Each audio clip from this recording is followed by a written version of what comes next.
बहुत ज्यादा खजाने होने की शिकायत कौन करेगा? लिन यू कहती है, मैं करूंगी। बड़ी मूर्ति के अंडरग्राउंड स्पेस में लिजर्डमैन की संख्या बहुत ज्यादा थी, और अगर वह उन सबको बाहर निकाल दे, कॉपर ट्रेजर चेस्ट भी डरावने लेवल पर होंगे। हालांकि अब मशीनें चेस्ट खोलने में मदद करती हैं, लेकिन अंदर की चीजें इकट्ठा करना अभी भी उसका काम है। तो लिन यू ने इन कई चेस्ट के लिए अगली बार तक इंतजार करने का फैसला किया। नहीं, लिजर्डमैन। यही असली वजह थी कि वह चाहता था कि बाय उन लिजर्डमैन को मार डाले, और वह छोटा सा आदमी अपने मालिक का इरादा अच्छी तरह समझ गया था और बिना रोक टोक के उनका कत्लेआम कर रहा था। लिन यू ने अंदाजा लगाया कि स्पेस में मौजूद लगभग 70 से 80% लिजर्डमैन खत्म हो गए थे, और बाकी शायद उसके और बाई के आखिरी फायर थ्रो से लगी बड़ी आग से बच नहीं पाए। लिजर्डमैन आसानी से आग पकड़ लेते हैं और उनके शरीर भी एक जैसे होते हैं। तो लिन यू के आखिरी काम ने लिजर्डमैन की वापसी रोक दी।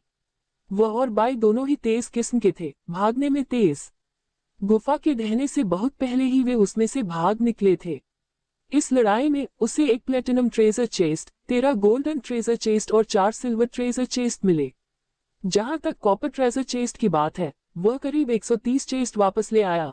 ये सभी चेस्ट उसने चट्टान की दीवार से तब तोड़े थे जब वे बाई पर हमला करने वाले थे। हालांकि उसने उन सभी को इकट्ठा नहीं किया, शायद 10 या उससे ज्यादा पीछे रह गए थे।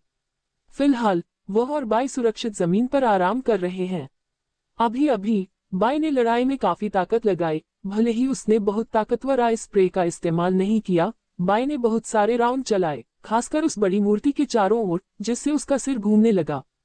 जहां तक लिन यू की बात है, वह शुरू में MP5 सबमशीन गन से रैट-अटैक करना चाहता था, लेकिन आखिर में उसने स्नाइपर राइफल वेव का इस्तेमाल किया, यहां तक कि लगातार 3 गन के बीच अदला बदली भी की।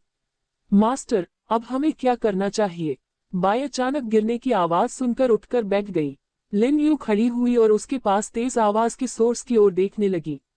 लगभग 1 किलोमीटर दूर उन्होंने एक साथ देखा कि काली राख का असली बड़ा हिस्सा अचानक गायब हो गया था।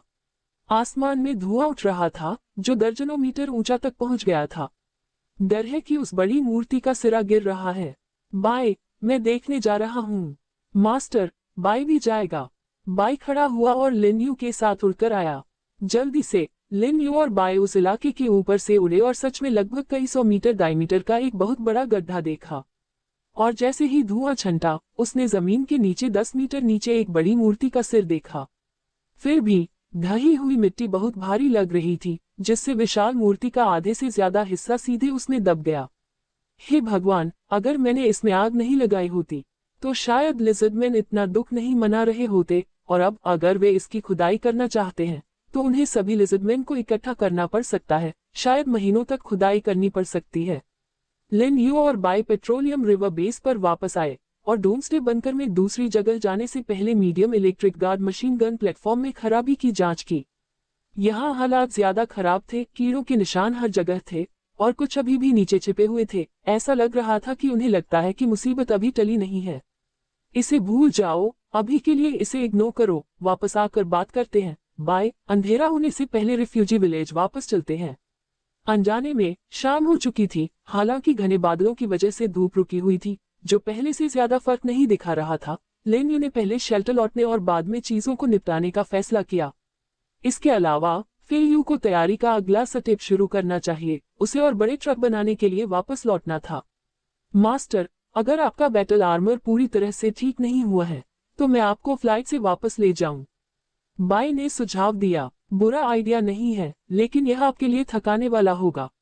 फ्लाइट आर्मर में अभी भी कुछ कमी थी और इसके बार बार इस्तेमाल से यह ओवरहीट हो गया था। वापसी का सफर 100 किलोमीटर से ज्यादा का था, जो सीधी फ्लाइट के लिए मुश्किल से काफी था। लेकिन अगर कोई खास हालात हुए, तो कौन जानता है कि क्या हो सकता है। जल्द ही एक बड़े शेर के सिर वाले भालू का मांस खाने के बाद बाई ने लिन यू को अपने बड़े पंजों से उठा लिया और ऊंचे आसमान में उड़ गया। इसकी स्पीड बहुत तेज थी और इसे शेल्टर के ऊपर वापस आने में ज्यादा समय नहीं लगा। लगता है बाई मास्टर के बैटल आर्मर से ज्यादा तेज और स्टेबल है, बाई ने सोचा और लिन यू के साथ शेल्टर के अंदर उतरा। इस समय आसमान काफी धुंधला हो गया था। मास्टर, वे कहते हैं कि कुछ नहीं हुआ है।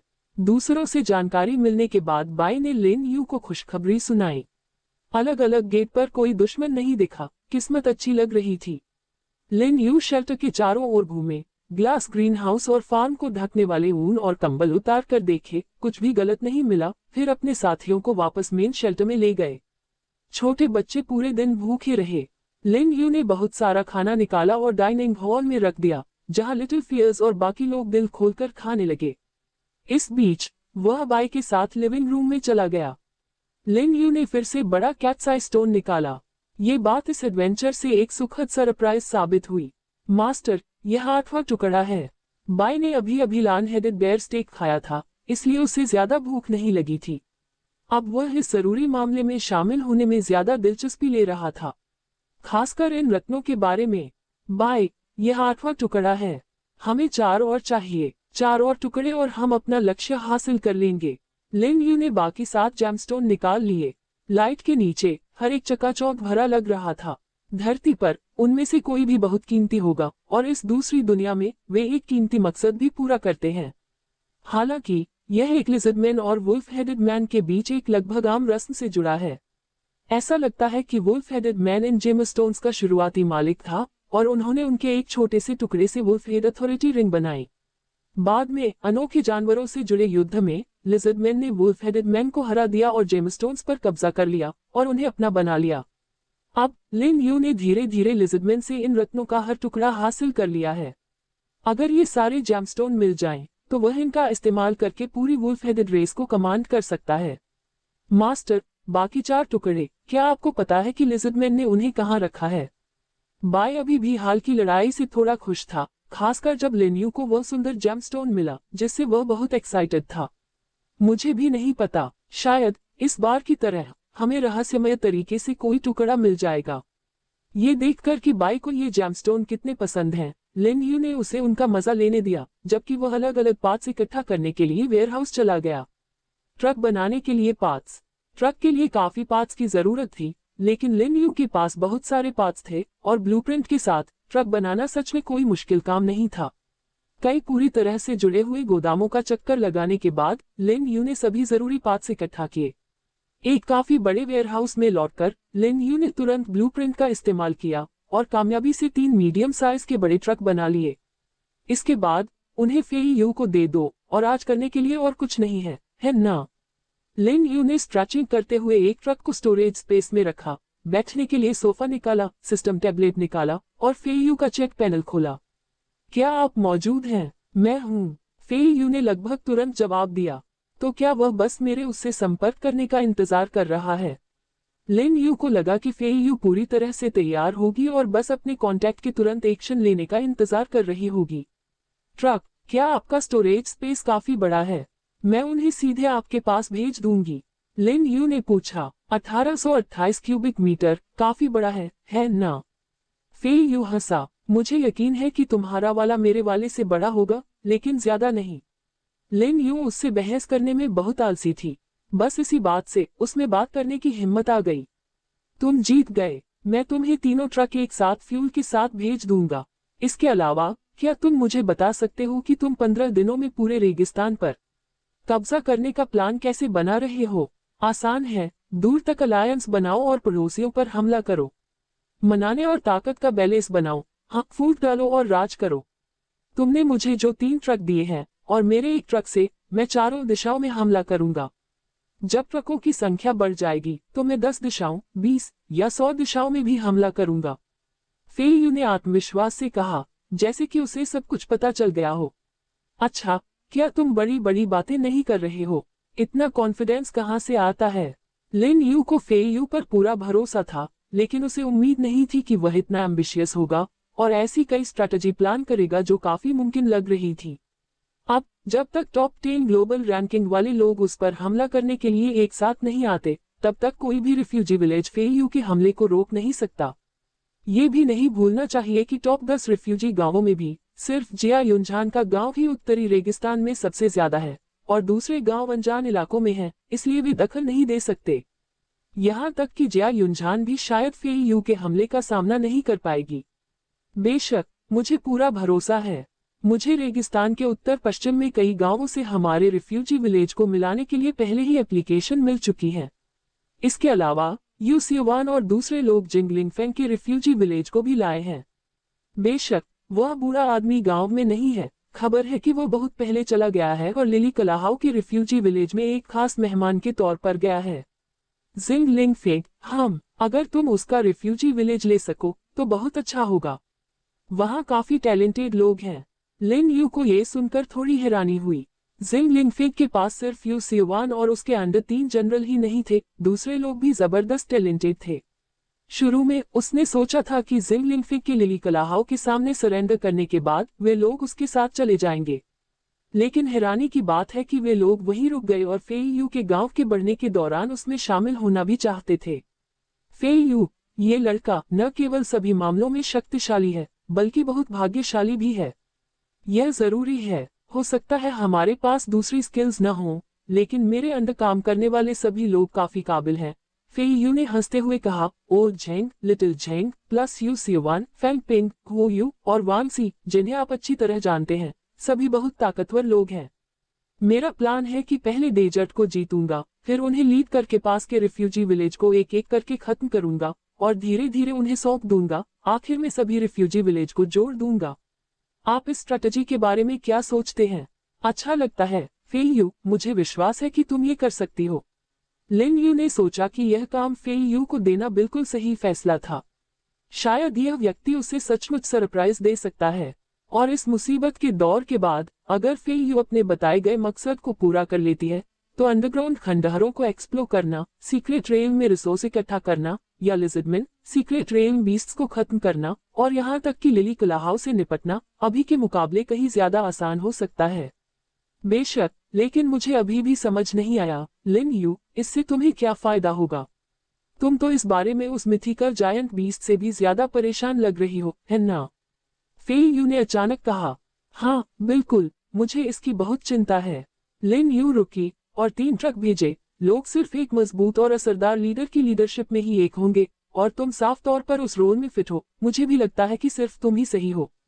फेई यू, अगर तुम्हारे पास हजारों की कॉम्बैट पावर है तो मुझे लगता है कि लिजर्डमैन अब कोई खतरा नहीं रहेंगे। अगर तुम्हारे पास लाखों की कॉम्बैट पावर है तो सीक्रेट रेल बीस्ट छोटी मकड़ियों और कीड़ों के झुंड के अलावा कुछ नहीं होंगे। मैं इस पर इसलिए ध्यान दे रही हूँ क्योंकि जब मैं यहाँ धरती के शहरों को साफ करने के लिए मिथिकल जायंट बीस्ट को खत्म कर रही हूँ, तो तुम पूरी इंसानियत को लिजर्डमैन को खत्म करने, मिलकर मुसीबत से निपटने के लिए लीड कर सकती हो, और आखिर में जब उस चीज का सामना करना पड़ेगा तो हम एक एक करके हारेंगे नहीं, है ना?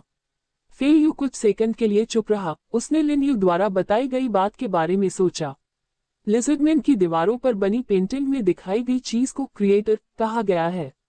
इसे दीवार पर बनी तस्वीरों में उकेरा गया था, और जब भी फेई यू इसे देखने के लिए उठाते हैं तो उन्हें ये समझ से बाहर और यकीन नहीं होता।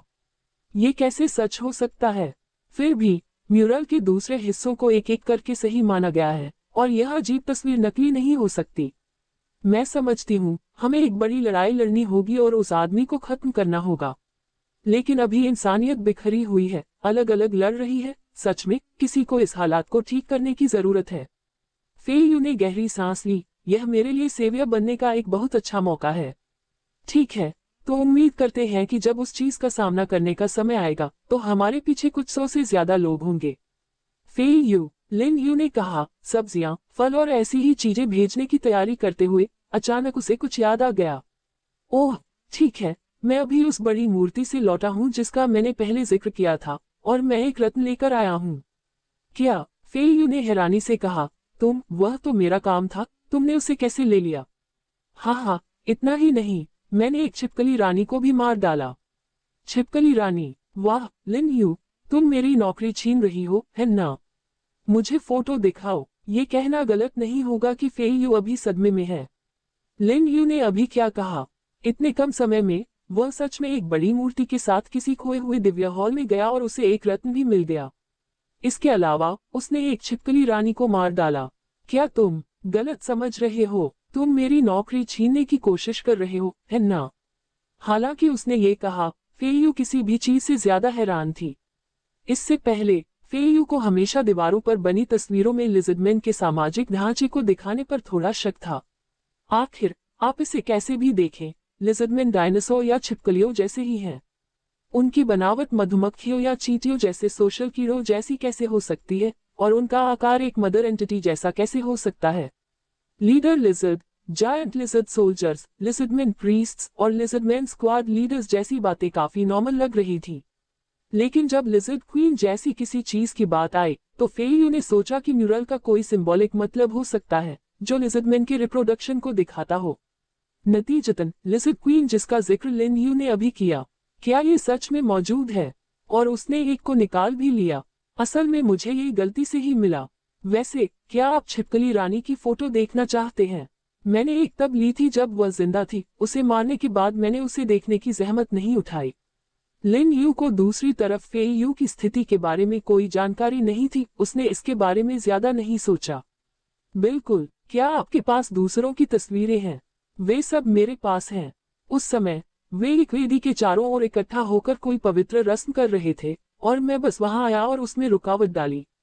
बोलते समय लिन यू ने कई फोटो और वीडियो भेजे।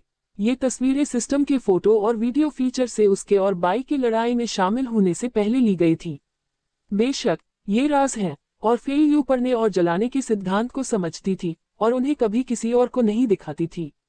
एक मिनट रुको, वे सच में दीवारों पर बनी पेंटिंग्स जैसे ही हैं। लिन यू, लिजर्डमैन, वे बहुत अजीब हैं। लिजर्डमैन की रहस्यमयी रस्म देखने के बाद फेई यू ने एक एक करके लिजर्डमैन को देखा।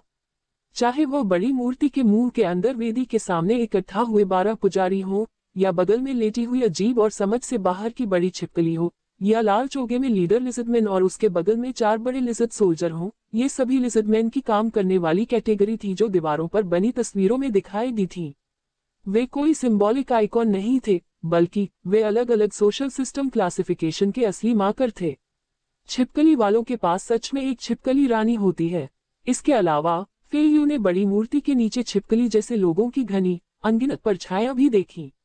लिन यू न केवल उस जगह से बिना किसी नुकसान के वापस चला गया, बल्कि उसे एक रत्न भी मिला। ये बस बहुत ही अपमानजनक। सच कहूं तो लिजर्ड क्वीन को देखने से पहले मुझे कुछ शक था, लेकिन उसे निकालने के बाद मुझे लगता है कि लिजर्डमैन काफी ईमानदार हैं। ये कहते हुए लिन यू ने कैट्स आई स्टोन निकाला, एक फोटो खींची और भेज दी।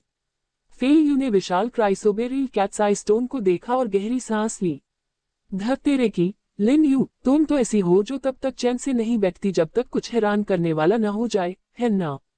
इतना बड़ा कैट्स आई स्टोन, अगर यह धरती पर तुम्हारे पास होता तो तुम जो चाहो खरीद सकती थी, है ना? हाँ, मैंने ऐसा नहीं सोचा था। लिजर्डमैन की नजर में इस चीज की कीमत निश्चित रूप से इस बात में नहीं है कि इसे क्या खरीदा जा सकता है, बल्कि इसकी असली अहमियत और काम में है, लिन यू ने कहा। हाँ, बिल्कुल। वैसे अभी तुम्हारे हाथों में कितने हैं? मुझे सोचने दो। Diamond, sapphire, Ruby. रुको, लगता है तुम्हारे पास 8 पीस हैं, फेई यू ने कहा, और असल में गिना। 12 में से 8 जेम्स मिलने के बाद। इसका मतलब है कि लिन यू के पास आधे से ज्यादा जेम्स उसके कंट्रोल में है और वह टारगेट से ज्यादा दूर नहीं है।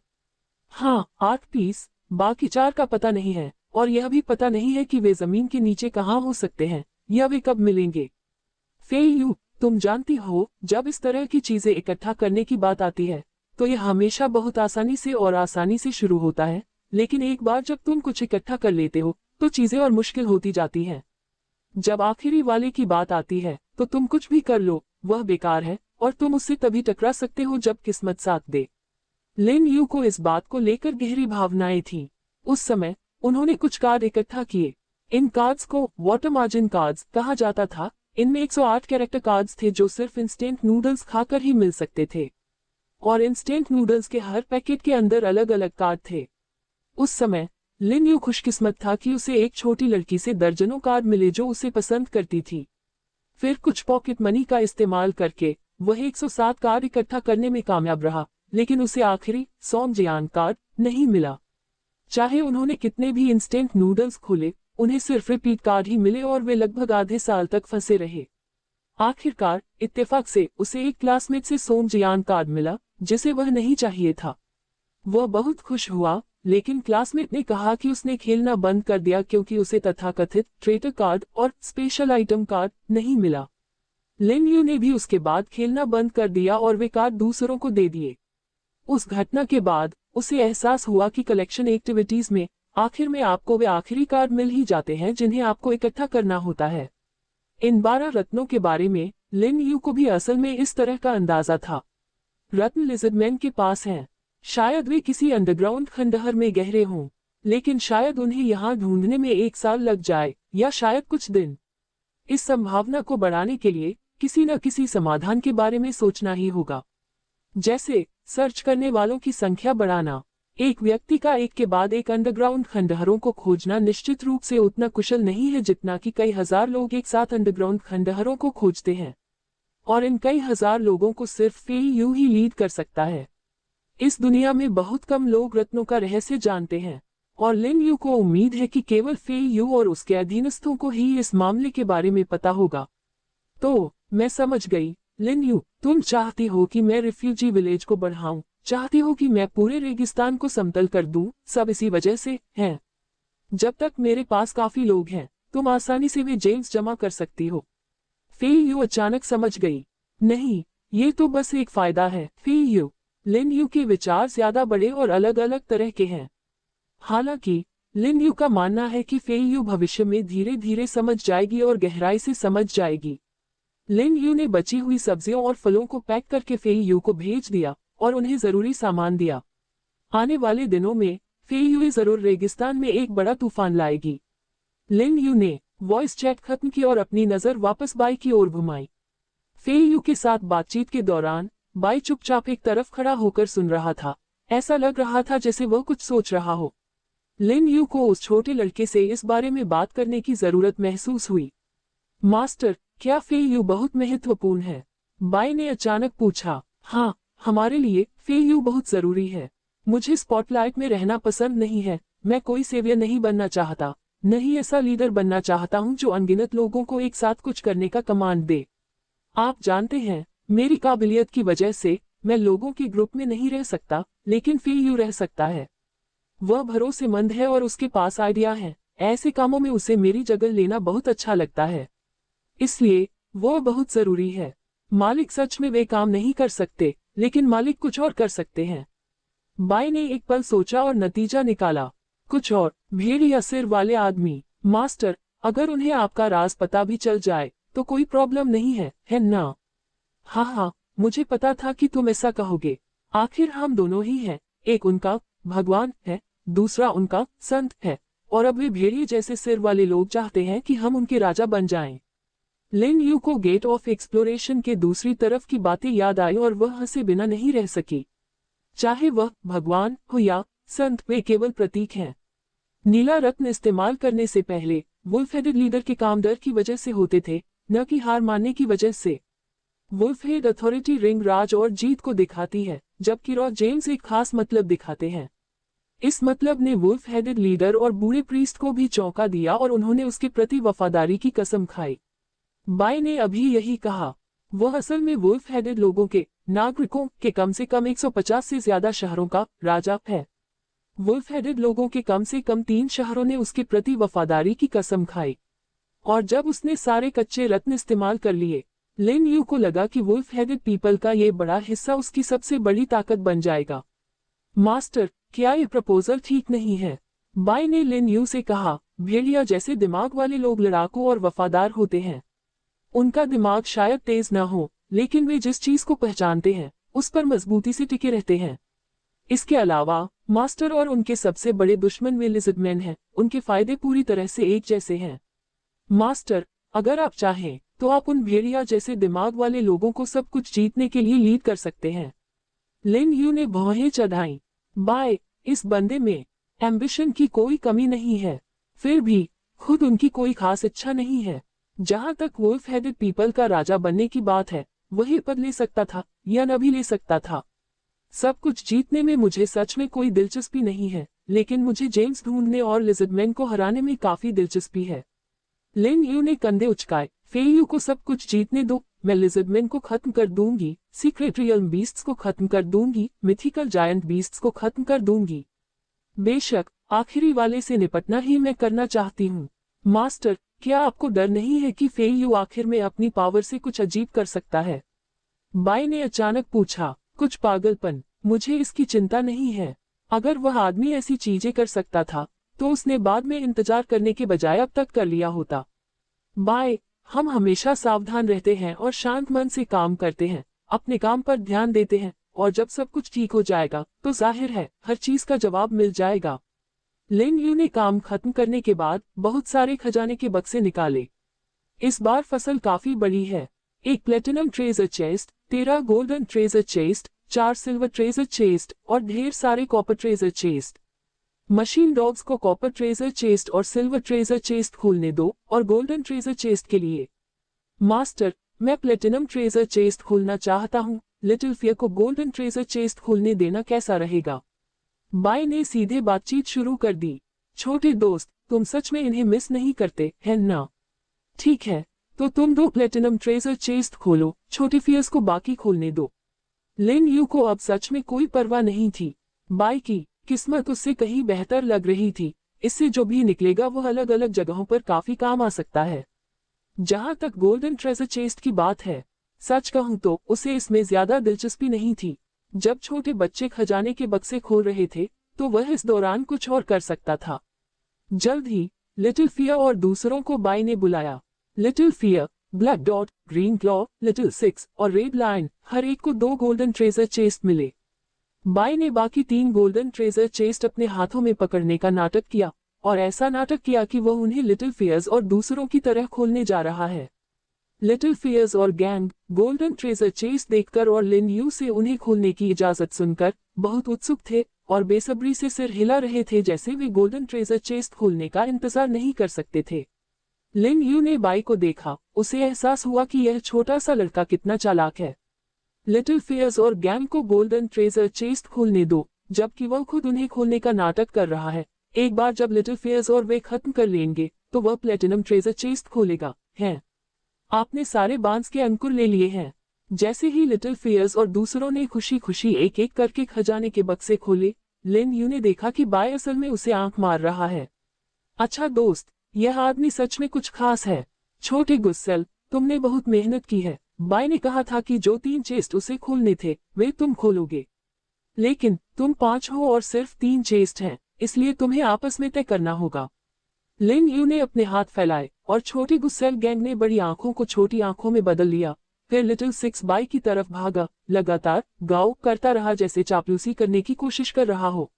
लिटिल फियर्स हैरान था। ब्लैक डॉट, ग्रीन क्लॉ और रेड लाइन ने तुरंत रिएक्ट किया और बाय के साथ घुलने मिलने लगे। अच्छे लोग, ये छोटे लोग, इनकी समझदारी। लिन यू खुद को उस कंफ्यूज्ड छोटे गुस्सैल जानवर को देखने से रोक नहीं पाए और सोचने लगी कि यह लिटिल आइस लिजर्ड के जमाने में बहुत स्मार्ट हुआ करता था। अब 2 बार इवॉल्व होने के बाद ऐसा क्यों लगता है? एक तरह से बहुत ही प्यारा बेवकूफ। बाय को छोटों की चापलूसी पसंद आए और आखिर में उसने ब्लैक डॉट, रेड लाइन और ग्रीन क्लॉ को गोल्डन ट्रेजर चेस्ट खोलने के लिए कहा। जल्दी रिएक्ट करने वाले लिटिल सिक्स कंटेस्टेंट्स को बाहर कर दिया गया।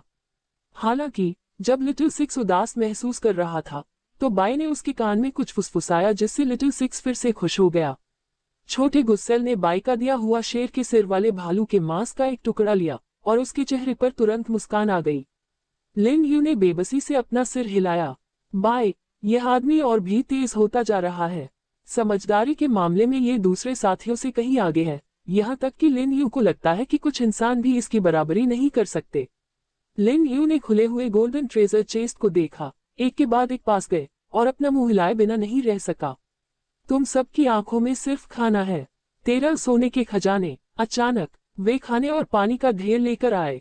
चावल के 500 से ज्यादा बैग, हर बैग का वजन 100 किलोग्राम है। हे भगवान, लिन यू ने उन बक्सों के अंदर देखा। ऐसा लग रहा था कि वे सब चावल, आटा, इंस्टेंट फूड गिफ्ट पैकेज और ब्रैड गिफ्ट पैकेज थे। अच्छी बात यह थी कि कुछ टीएनटी रिप्लेनिशमेंट था। कुल मिलाकर लिटिल फियर्स और उसका गैंग सच में बदकिस्मत है। लिन यू ने बाय को देखा, इस चालाक छोटे लड़के को, और बेबसी से आह भरी। इस आदमी ने प्लेटिनम ट्रेजर चेस्ट को अपने पास रखने के लिए बहुत कोशिश की है। उसने चालाकी से गोल्डन ट्रेजर चेस्ट को बांटते समय एक चाल चली जिससे दूसरे छोटे जीव खुश हो गए और उन्हें फायदा भी हुआ। तथापि जियाओ मेंग और बाकी लोग सच में बहुत बदकिस्मत थे। उन्होंने जो कुछ भी खोला वह लगभग खाना था, एक भी ब्लूप्रिंट नहीं था। लेकिन अच्छी बात यह है कि अभी भी कुछ टीएनटी है, जो बहुत बुरा नहीं है। कुल मिलाकर वे काफी बदकिस्मत थे। लिन यू ने तय किया कि अब से वे कुछ सिल्वर ट्रेजर चेस्ट ही खोलेंगे। बाय को अपनी किस्मत से या लिन यू को खुद गोल्डन ट्रेजर चेस्ट खोलने देंगे? ठीक है, सब लोग पहले आराम कर लें। लिन यू ने जियाओ मेंग को छोटी बर्फ की छिपकलियों को अकेले आराम करने दिया। इस दिन छोटे बच्चे हर बड़े गेट की रखवाली कर रहे थे और सच में थक गए थे। लेकिन लिन यू को उम्मीद नहीं थी कि जियाओ मेंग के बाई से कुछ कहने के बाद बाई असल में उससे रिपोर्ट करने के लिए वापस मुड़ा। मास्टर, जियाओ मेंग और बाकी लोग दुश्मनों को मारने के लिए अंडरग्राउंड खंडहर में जाना चाहते हैं। उन्हें बड़ी मूर्ति पर लिजर्डमैन के खिलाफ लड़ाई के बारे में पता चला है और अब वे भी लड़ना चाहते हैं। लिन यू ने भौहें चढ़ाई। बाई ने असल में उन्हें इस बारे में बताया था। ठीक है, मैं समझ गया। जियाओ मेंग, ब्लैक डॉट और 100 छोटी आइस लिजर्ड्स को अंडरग्राउंड खंडहर के खास पुराने गेट तक ले जाओ। रेड लाइन, जियाओ लियू और ग्रीन क्लॉ के 100 सिरों को अंडरग्राउंड खंडहर के पुराने गेट तक ले जाओ।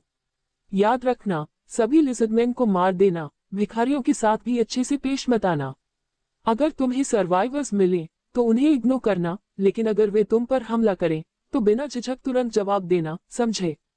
बुआओ, जियाओ मेंग और दूसरों को लड़ने की इजाजत मिलने पर वे काफी खुश दिखे और लिटिल आइस लिजर्ड्स को ले गए।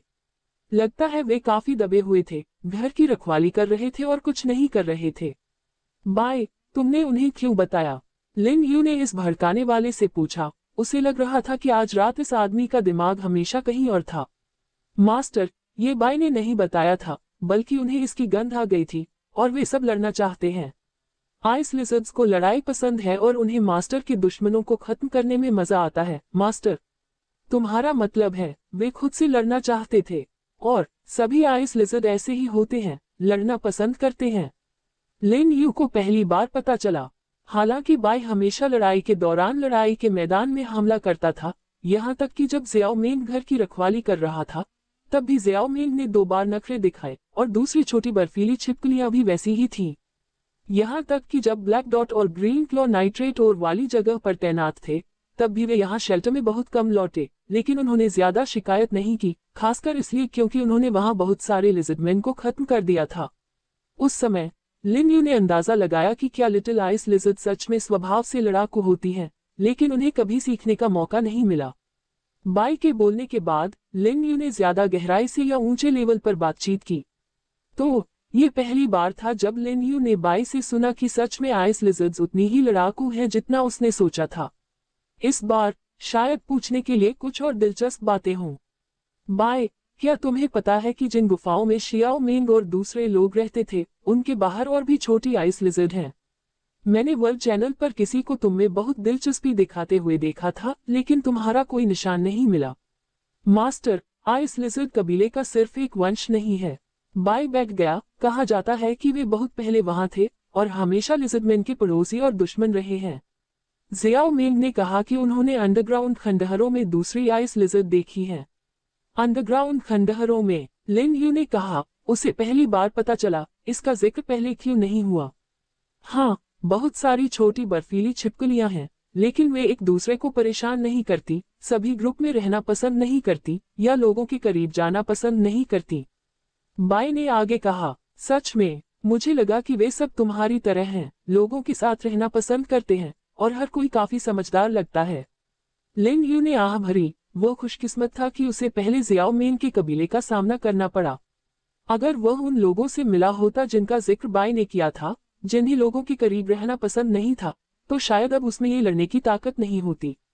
मास्टर, आइस लिजर्ड सब एक जैसे नहीं होते, बिल्कुल इंसानों की तरह, हर एक के अपने विचार और मूड होते हैं। बाई को मास्टर ने अंडे से निकाला था और वह और कुछ नहीं जानता। बाई को जियाओ मेंग और दूसरों से अलग महसूस होता है। बाई ने आगे कहा। लिन यू ने सिर हिलाया और यह माना, बाई और शियाओ मेंग को बिल्कुल अलग महसूस हो रहा है। हालांकि जियाओ मेंग 2 स्टेज में डेवलप हुआ, लेकिन स्किन के झड़ने की कोई घटना कभी नहीं हुई, जबकि बाई ने न सिर्फ स्किन निकाली बल्कि ऐसा 3 बार किया। इसके अलावा हर स्किन शेड के बाद बाई के लुक में और भी बदलाव आए, लगभग एवोल्यूशन जैसा। इसके अलावा बाई की इंटेलिजेंस जियाओ मेंग और दूसरों से कहीं ज्यादा मजबूत है। वह इंसानों की भाषा और भेड़िए जैसे सिर वाले इंसानों और छिपकली जैसे इंसानों की भाषा भी बिना किसी मुश्किल के समझ सकती है। तो क्या तुम उन छोटी बर्फीली छिपकलियों को ढूंढ सकते हो? अगर हो सके तो मुझे लगता है कि उन्हें यहाँ रखा जा सकता है। देखो, हमारे पास सच में बहुत सारा खाना है। लिन यू की बातें सच थीं। अब उसके पास जो अलग अलग तरह का खाना है उसे बांटकर और इतने सारे लोगों को तोहफे में बेचने के बाद भी वह और उसके छोटे बच्चे 10 साल से ज्यादा समय तक खा सकते हैं। खाने और पानी के बारे में सच में चिंता करने की कोई जरूरत नहीं है। अगर कोई चिंता है तो लिन यू को लगता है कि ये खाने की चीजें बहुत ज्यादा जगह घेरती हैं और हो सकता है कि इन्हें खाने से पहले ही ये एक्सपायर हो जाएं या उतने ताजे न रहें। मास्टर मेन शेल्टर की डिफेंसिव पावर को बढ़ाना चाहते हैं। बाय ने अपना सिर नीचे किया, सोचते हुए ऐसा लगा जैसे वह इस पॉसिबिलिटी पर सोच रहा हो। बिल्कुल, आप देखिए, कभी कभी हमें अलग अलग वजहों से अपनी ताकत बांटनी पड़ती है ना? 500 छोटी आइस लिज़र्ड थोड़ी कम लगती है ना?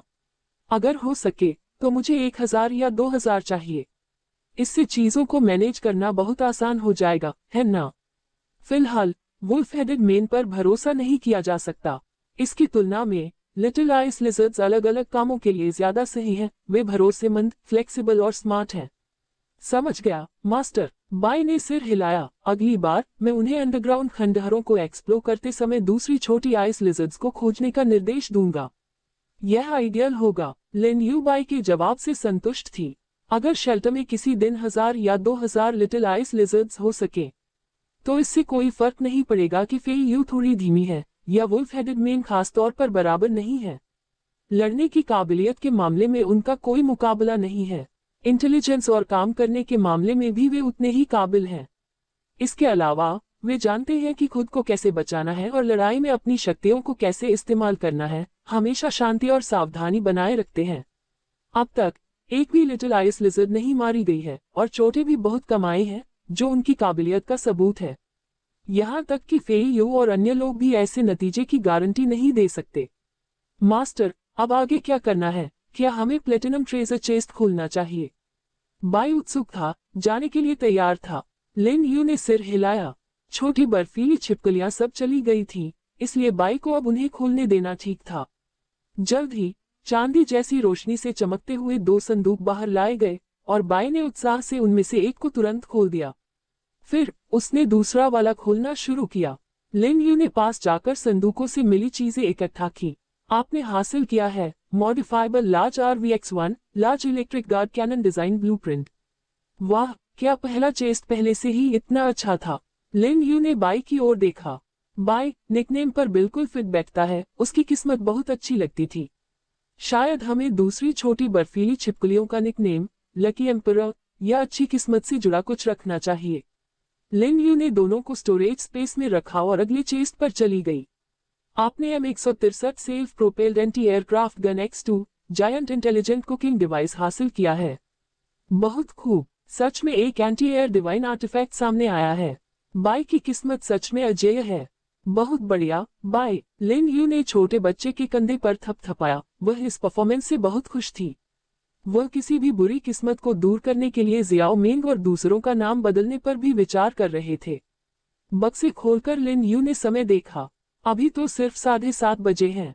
हम तो चलो नए खुले आइटम्स को टेस्ट करते हैं। दोपहर 2 बजे के बाद जागने के कारण लिन यू को अब बिल्कुल भी नींद नहीं आ रही थी। इतनी बड़ी लड़ाई होने के बावजूद उसे जरा भी थकान महसूस नहीं हुई। बाय, क्या तुम देखना जारी रखना चाहती हो या क्या? लिन यू ने बाय की तरफ देखा, जो थोड़ी आलसी लग रही थी। सोच रही थी कि छोटा बच्चा आगे क्या चुनेगा। मास्टर, बाय अब आराम करना चाहता है। लिन यू के उलट बाय जल्दी उठ गया। जब लिन यू सो रहा था, बाय अलग अलग ग्रीन हाउस और खेतों में घूमने में बिजी था। खासकर तब जब अब लगभग 500 मुर्गे और मुर्गियां हैं। अकेले उनकी देखभाल करने में ही बाय थक गई थी। इसके अलावा मास्टर की नींद के दौरान बाय जियाओ मेंग और दूसरों को अलग अलग काम करने के लिए कमांड कर रहा था। उदाहरण के लिए सब्जियां इकट्ठा करना, गंदे गोदामों को साफ करना और आपदा के बाद के अलग अलग कामों की जांच करना। सिर्फ एक पालतू जानवर से ज्यादा बाय अब एक स्टीवर्ड की जिम्मेदारी भी उठा रही है। बाय कई रोल निभाने वाले एक वर्सेटाइल ऑलराउंडर बन गए हैं। लड़ाई में बाय मुख्य हमलावर या स्पोर्टर हो सकता है, बाहर डरा सकता है, एक काबिल इंटरप्रेटर के तौर पर काम कर सकता है, और अगर सुपर अलॉय फ्लाइंग आर्मर ज्यादा गर्म हो जाए तो बाय एक बेहतरीन एरियल ट्रांसपोर्टर हो सकता है। शेल्टर के अंदर बाय एक बेहतरीन स्टीवर्ड है, जो सभी दिखने और न दिखने वाले मामलों को संभालता है। और प्लेटिनम और पैलेडियम ट्रेजर चेस्ट खोलते समय बाय इसके लिए अपने जुनून में डूब सकता है और एक बहुत लकी चेस्ट ओपनिंग एक्सपर्ट बन सकता है। ठीक है बाय, तुम थक गए होगे और अगर तुम्हें कल सुबह कुछ खाने का मन हो तो मुझे पहले से बता देना। हमें अभी अभी एक बर्तन मिला है तो मैं देखूंगा कि क्या बनाना है। लिन यू का ध्यान हाल ही में मिले खजानों पर था। बाय ने कुछ देर सोचा और आखिर में थोड़ा उलझन में फैसला लिया। मास्टर, बाय ऐसा खाना खाना चाहता है जो उसने पहले कभी नहीं खाया हो। क्या आपने पहले कभी कोई खाना नहीं खाया? लिन यू ने भौहें चढ़ाई। हे भगवान, क्या इस बच्चे का स्वाद सच में इतना नखरे वाला है? और यह स्वादिष्ट होना चाहिए। बाय बहुत उत्साहित लग रहा था। मास्टर, बाय वह खाना आजमाना चाहता है जो आप धरती पर नाश्ते में खाते थे और यह स्वादिष्ट होना चाहिए। अच्छा, ठीक है, मुझे लगता है कि अब मेरे पास कुछ आइडिया है। लिन यू ने सहमति में सिर हिलाया। बाय लिविंग रूम से काफी खुश होकर निकल गया और कहीं और आराम करने चला गया। लेकिन लिन यू जुड़े हुए गोदामों से होते हुए पुराने शेल्टर के दूसरे अंडरग्राउंड फ्लोर पर चला गया। बड़े और फैले हुए चेस्ट ओपनिंग एरिया को देखते हुए लिन यू ने हाल ही में मिले खजाने को बाहर निकाला। मुझे देखने दो। Modifiable large RV, large electric guard cannon design blueprint, M163 self propelled anti aircraft gun X2, giant intelligent cooking device. Blueprint के अलावा सभी बड़ी चीजें सामने की बड़ी खाली जमीन पर रखी गई थी। दो M163 self propelled anti aircraft gun काफी शक्तिशाली और डरावनी थी। यहाँ तक कि बड़ी आरवी जो सेल्फ प्रोपेल्ड ग्रेनेड तोप के आकार की थी की उपस्थिति भी काफी प्रभावशाली थी। फिर भी लिन यू ने पाया कि उसका पूरा ध्यान उस बड़े इंटेलिजेंट कुकिंग डिवाइस पर था। ये चीज, वाह, यह इतनी बड़ी क्यों है? बड़े स्टोरेज स्पेस में कुछ भी आ सकता था। फिर भी लिन यू को इसके साइज से कोई हैरानी नहीं हुई। लेकिन असल में निकालने पर उसने पाया कि यह बहुत बड़ा इंटेलिजेंट कुकिंग डिवाइस 50 से 60 स्क्वायर मीटर के कमरे जितना बड़ा था। ये चीज, अरे, ये तो 7 या 8 मीटर चौड़ी होगी, है ना? और 5 मीटर ऊंची। लिन यू ने थोड़ा इशारा किया, ये देखकर कि राइस कुकर के आकार का ये बड़ा डिवाइस सच में बहुत जगह घेरता है। ये लगभग बेसमेंट की छत को छू गया और बाहर से देखने पर यह राइस कुकर का बहुत बड़ा वर्जन लग रहा था, शायद ऊपर की ओर खुलने वाले ढक्कन के साथ। लिन यू ने आसपास देखा और डिवाइस के लिए पावर कनेक्शन पॉइंट ढूंढ लिया और जल्दी से वेयरहाउस से एक पावर सोर्स ढूंढकर उसे कनेक्ट कर लिया। लिन यू ने 2 मीटर लंबी LCD स्क्रीन को चमकते हुए देखा। मुझे देखने दो। स्टीम राइस, शोरबा, स्टू, टैंडन, वाह, यह एक प्रेशर कुकर भी है। लिन यू इन चीजों से परिचित थी। उसे पता था कि यह एक बहुत बड़ा प्रेशर कुकर था। इसे वापस स्टोरेज स्पेस में रखते हुए लिन यू ने एक पल सोचा और एक ग्लास ग्रीन हाउस के पास गया। वह 5वें ग्रीन हाउस पर आया, जिसका 1/4 हिस्सा अभी भी इस्तेमाल नहीं हुआ था। यहाँ कई तरह की सब्जियां अच्छी तरह हो रही थीं। लिन यू ने कुछ देर तक उन्हें देखा, एक पावर सोर्स ढूंढा, फिर स्टोरेज स्पेस से बड़ा इंटेलिजेंट कुकिंग डिवाइस निकाला और उसे फिर से कनेक्ट किया। मुझे देखना चाहिए। साइड में एक सीढ़ी भी है।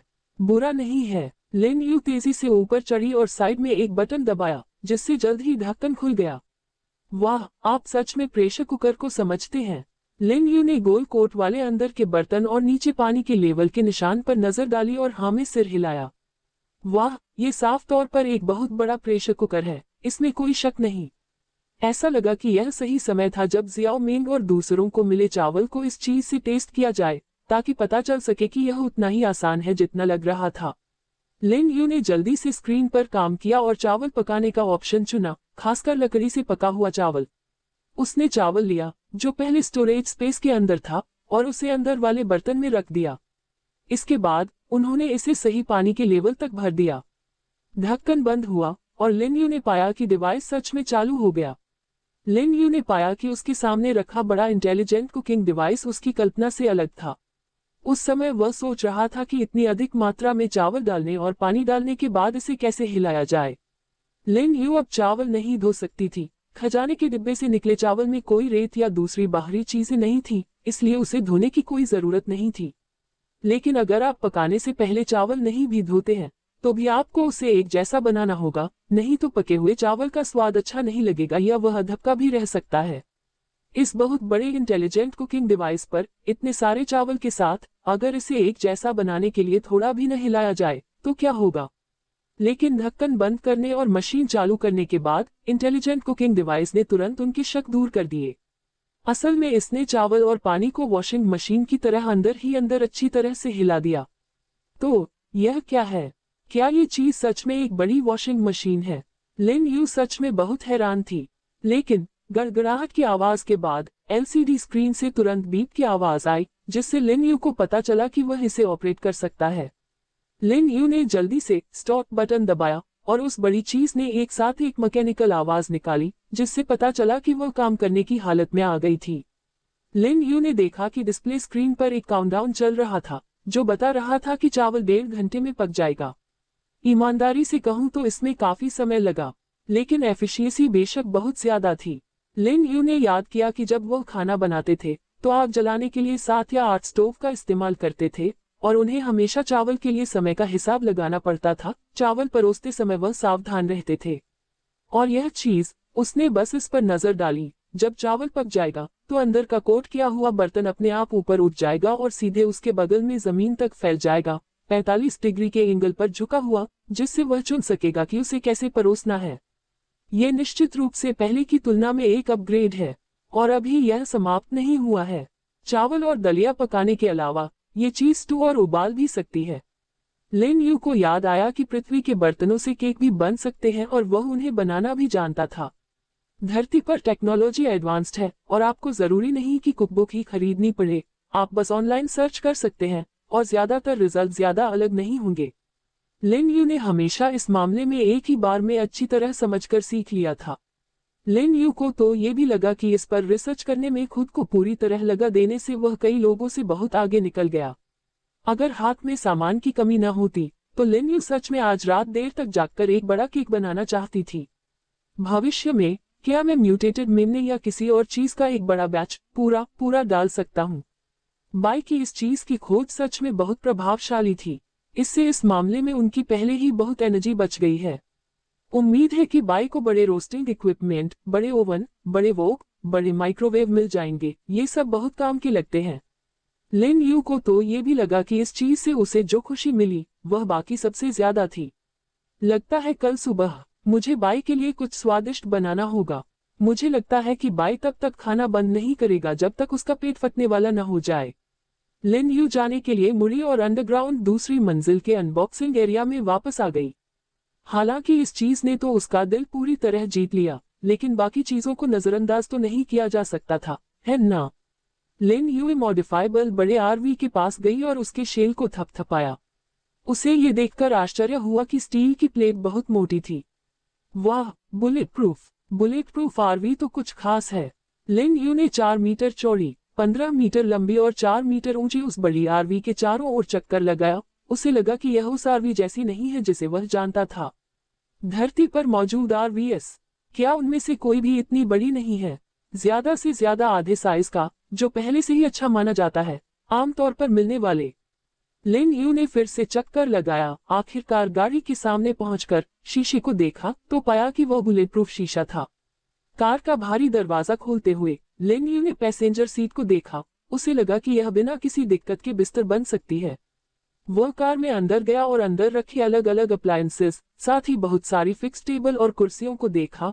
फिर 5 स्क्वायर मीटर के बाथरूम और 5 स्क्वायर मीटर के वॉशिंग एरिया पर नजर डाली। आखिर में ऊपर सोने की जगह देखी तो पाया कि उसमें एक बहुत बड़ा बेड था और एक हाई क्वालिटी स्प्रिंग मैट्रेस भी था। वाह, यह एक आरवी है। आरवी होने का दावा करने वालों से यह कितना ज्यादा एडवांस्ड है। लिन यू ने कार के अंदर घूमते हुए कहा। असल में धरती पर वापस आकर सड़कों पर आरवीएस को चलते हुए देखकर या आरवी के इंट्रोडक्शन वीडियो देखकर लिन यू समझ नहीं पा रही थी कि उन पतली, कम ऊंचाई वाली, सादे इक्विपमेंट वाली कारों का घरों से क्या लेना देना है। ज्यादा से ज्यादा वे $10 के बजट होटल से बेहतर नहीं थे। तो लिन यू समझ नहीं पा रही थी कि ऐसी चीजों को आरवीएस क्यों कहा जा सकता है। और इस आरवी को देखने के बाद लिन यू को एहसास हुआ कि यह लेवल कुछ $100 के होटल के लेवल तक बढ़ गया था। अब इसे आरवी कहना कुछ हद तक सही था। इस आरवी को इसके नाम को देखते हुए अभी भी मॉडिफाई किया जा सकता है। इसे कैसे मॉडिफाई करें? यूनिवर्सल अपग्रेड ब्लूप्रिंट के साथ या किसी और चीज से? लिन यू के पास कई यूनिवर्सल अपग्रेड ब्लूप्रिंट थे, चाहे बेसिक, इंटरमीडिएट या एडवांस्ड, लेकिन क्या आरवी मॉडिफिकेशन के लिए उनकी जरूरत होगी? उसने कुछ देर सोचा, आरवी में इधर उधर घूमा, M19 पिस्टल जैसे कुछ मॉड्यूलर डिवाइस ढूंढने की कोशिश की जिन्हें मॉडिफाई किया जा सके, लेकिन उसने जहां भी देखा उसे कोई नहीं मिला। ये सचमुच अजीब था। लिन यू कार से उतरी और फिर से चारों ओर घूमी, यहाँ तक कि कार के नीचे और छत तक भी गई, लेकिन फिर भी उसे बदलाव के लिए कोई जगह नहीं दिखी। अजीब, उसने सोचते हुए ऊपर देखा, लेकिन शेल्टर की दीवारें देखकर उसे एक आइडिया आया। रुको, क्या ऐसा हो सकता है? लिन यू ने आरवी को स्टोरेज स्पेस में रखा, फिर टैबलेट खोला और सच में आरवी के लिए एक नया इंटरफेस दिखाई दिया, और इस इंटरफेस में जरूरी सामान के साथ साथ कुछ बदलाव के सुझाव भी दिखाए गए। क्या आप जमीन के नीचे जाने के लिए एक बहुत बड़ी ड्रिल लगा सकते हैं? आप इसे ट्रैक में भी बदल सकते हैं। रुको, क्या ये? वाह, आप मैकेनिकल पैर भी लगा सकते हैं। अलग अलग बदलाव और फिर से बनाने के इन लगभग अजीब आइडिया को देखकर लिन यू थोड़ा हैरान हो गई। असल में उन्हें लगा कि सिस्टम के कुछ बदलाव के सुझाव काफी अचानक थे, लेकिन इसका नुकसान यह है कि अगर आप इस गाड़ी के किसी हिस्से को मॉडिफाई करना चाहते हैं, तो आप सिर्फ एक ही दिशा चुन सकते हैं और दूसरी दिशाएं अब ऑप्शन नहीं है। उदाहरण के लिए, पहियों को मैकेनिकल लेग्स में बदला जा सकता है, लेकिन अगर आप उन्हें ट्रैक्स में बदलते हैं, तो आप वापस नहीं जा सकते। लेकिन अगर इसे मैकेनिकल पैरों में बदल दिया जाए, तो आगे आप इसे बदलने के लिए इसी रास्ते पर चलते रह सकते हैं और आखिर में एक लिमिट तक पहुंच सकते हैं।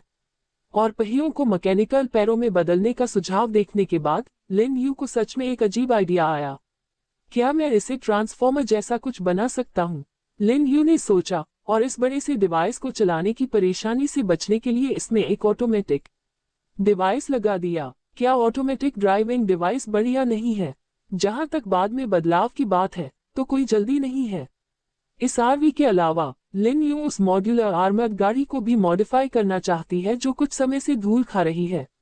वैसे मैंने कभी भी उस चीज को लड़ाई के लिए बाहर नहीं निकाला है। शायद अब इसे आजमाने का समय आ गया है। लिन यू को लगा कि रास्ते में उसने जो खजाने के बक्से खोले वे सच में बहुत ज्यादा थे, और जो चीजें उसे मिली वे बहुत अलग अलग तरह की हो गई थी, और कुछ चीजें तो बस एक नजर देखने के बाद वेयरहाउस में फेंक दी गई, कभी इस्तेमाल नहीं की गई। उदाहरण के लिए, जिस वेपन फोर्जिंग स्टेशन में उसकी काफी दिलचस्पी थी, उसने बाई के लिए बस एक बड़ा हथौड़ा बनाया और फिर उसे एक तरफ फेंक दिया। बाद में सिर्फ एक लड़ाई के बाद ही बड़ा हथौड़ा टूट गया, और तब से उसने हथियार बनाने के लिए उस फोर्जिंग प्लेटफॉर्म का इस्तेमाल नहीं किया। बेशक बाद में जियाओ मिन की लड़ाइयों में उसने अपनी जबरदस्त ताकत और बड़े शरीर के साथ साथ उस बेमिसाल इम्पैक्ट फोर्स पर भी भरोसा किया। इसके अलावा वो पिघलने वाली भट्टी का इस्तेमाल करना चाहता था। हालांकि उसने इसका इस्तेमाल किया, लेकिन खजाने के बक्से खोलने से टाइटेनियम एलॉय मिलने के बाद इसे बस कुछ ही बार इस्तेमाल किया और फिर रख दिया। लिन यू ने सोचा कि उसे गंभीरता से खुद के बारे में सोचना चाहिए। क्या मुझे उन चीजों की लिस्ट बनानी चाहिए जिन्हें मैंने खोला है लेकिन इस्तेमाल नहीं किया है, और फिर उनका अच्छे से इस्तेमाल करना चाहिए, या तो उन्हें अलग अलग करके या बेचकर? मैं उन्हें ऐसे ही नहीं छोड़ सकता। मेन शेल्टर के बड़े गोदामों में ढेर लगे सामान के पहाड़ों की कल्पना करके लिन यू को सिरदर्द होने लगा। लेकिन असल में इसका कोई हल नहीं है। आखिर में खजाने के बक्से खोलना बोरिंग और बिना इमोशन वाला हो जाता है। बदलाव अभी के लिए रहने दो, मैं कल उन्हें देखूंगा, पहले बाकी के बारे में देखते हैं। लिन यू ने असल में अभी तक अपना मन नहीं बनाया था। उनके पास इस मॉडिफिकेशन के लिए कुछ आइडिया थे और सामान भी काफी था, लेकिन अभी तक इसका कोई खास इस्तेमाल नहीं हुआ है। एक आरवी, उसने कोई लंबी दूरी की यात्रा की योजना नहीं बनाई है, खासकर इस सुनसान दूसरी दुनिया में। जब तक लिली कलाहाउ ज्यादा दूर नहीं रहती, वह सच में दूसरी जगह नहीं जाना चाहता। इसके अलावा दूर की जगहों पर जाने के लिए इस आरवी का कोई इस्तेमाल नहीं है। लिन यू ने अपना सिर हिलाया। ये चीज अच्छी है, लेकिन अभी तक इसका कोई खास फायदा नहीं है। बस इसे रहने दो, क्या पता कब इसकी जरूरत पड़ जाए। उनकी नजर सिस्टम टैबलेट में बड़े electric guard machine gun platform के नए डिजाइन ब्लूप्रिंट पर गई। इस बात को लिन यू ने निर्देशों पर नजर डाली। वाह, ये चीज सच में एक प्लेटफॉर्म है जो 10 स्क्वायर मीटर में फैला है, और ऐसा लगता है कि यह हथियार ग्रेनेड लॉन्च करता है। क्या ये सच है? लिन यू को उम्मीद नहीं थी कि इस मशीन गन प्लेटफॉर्म का जो डिजाइन ब्लूप्रिंट उसे मिला है, उससे असल में जहाजों या बड़े किलों पर टंगे बड़े प्लेटफॉर्म में से एक बन सकता है। ग्रेनेड लॉन्च करना, लिन यू ने सोचा, क्या ये सिर्फ एक इमोबिल ग्रेनेड कैनन व्हीकल नहीं है?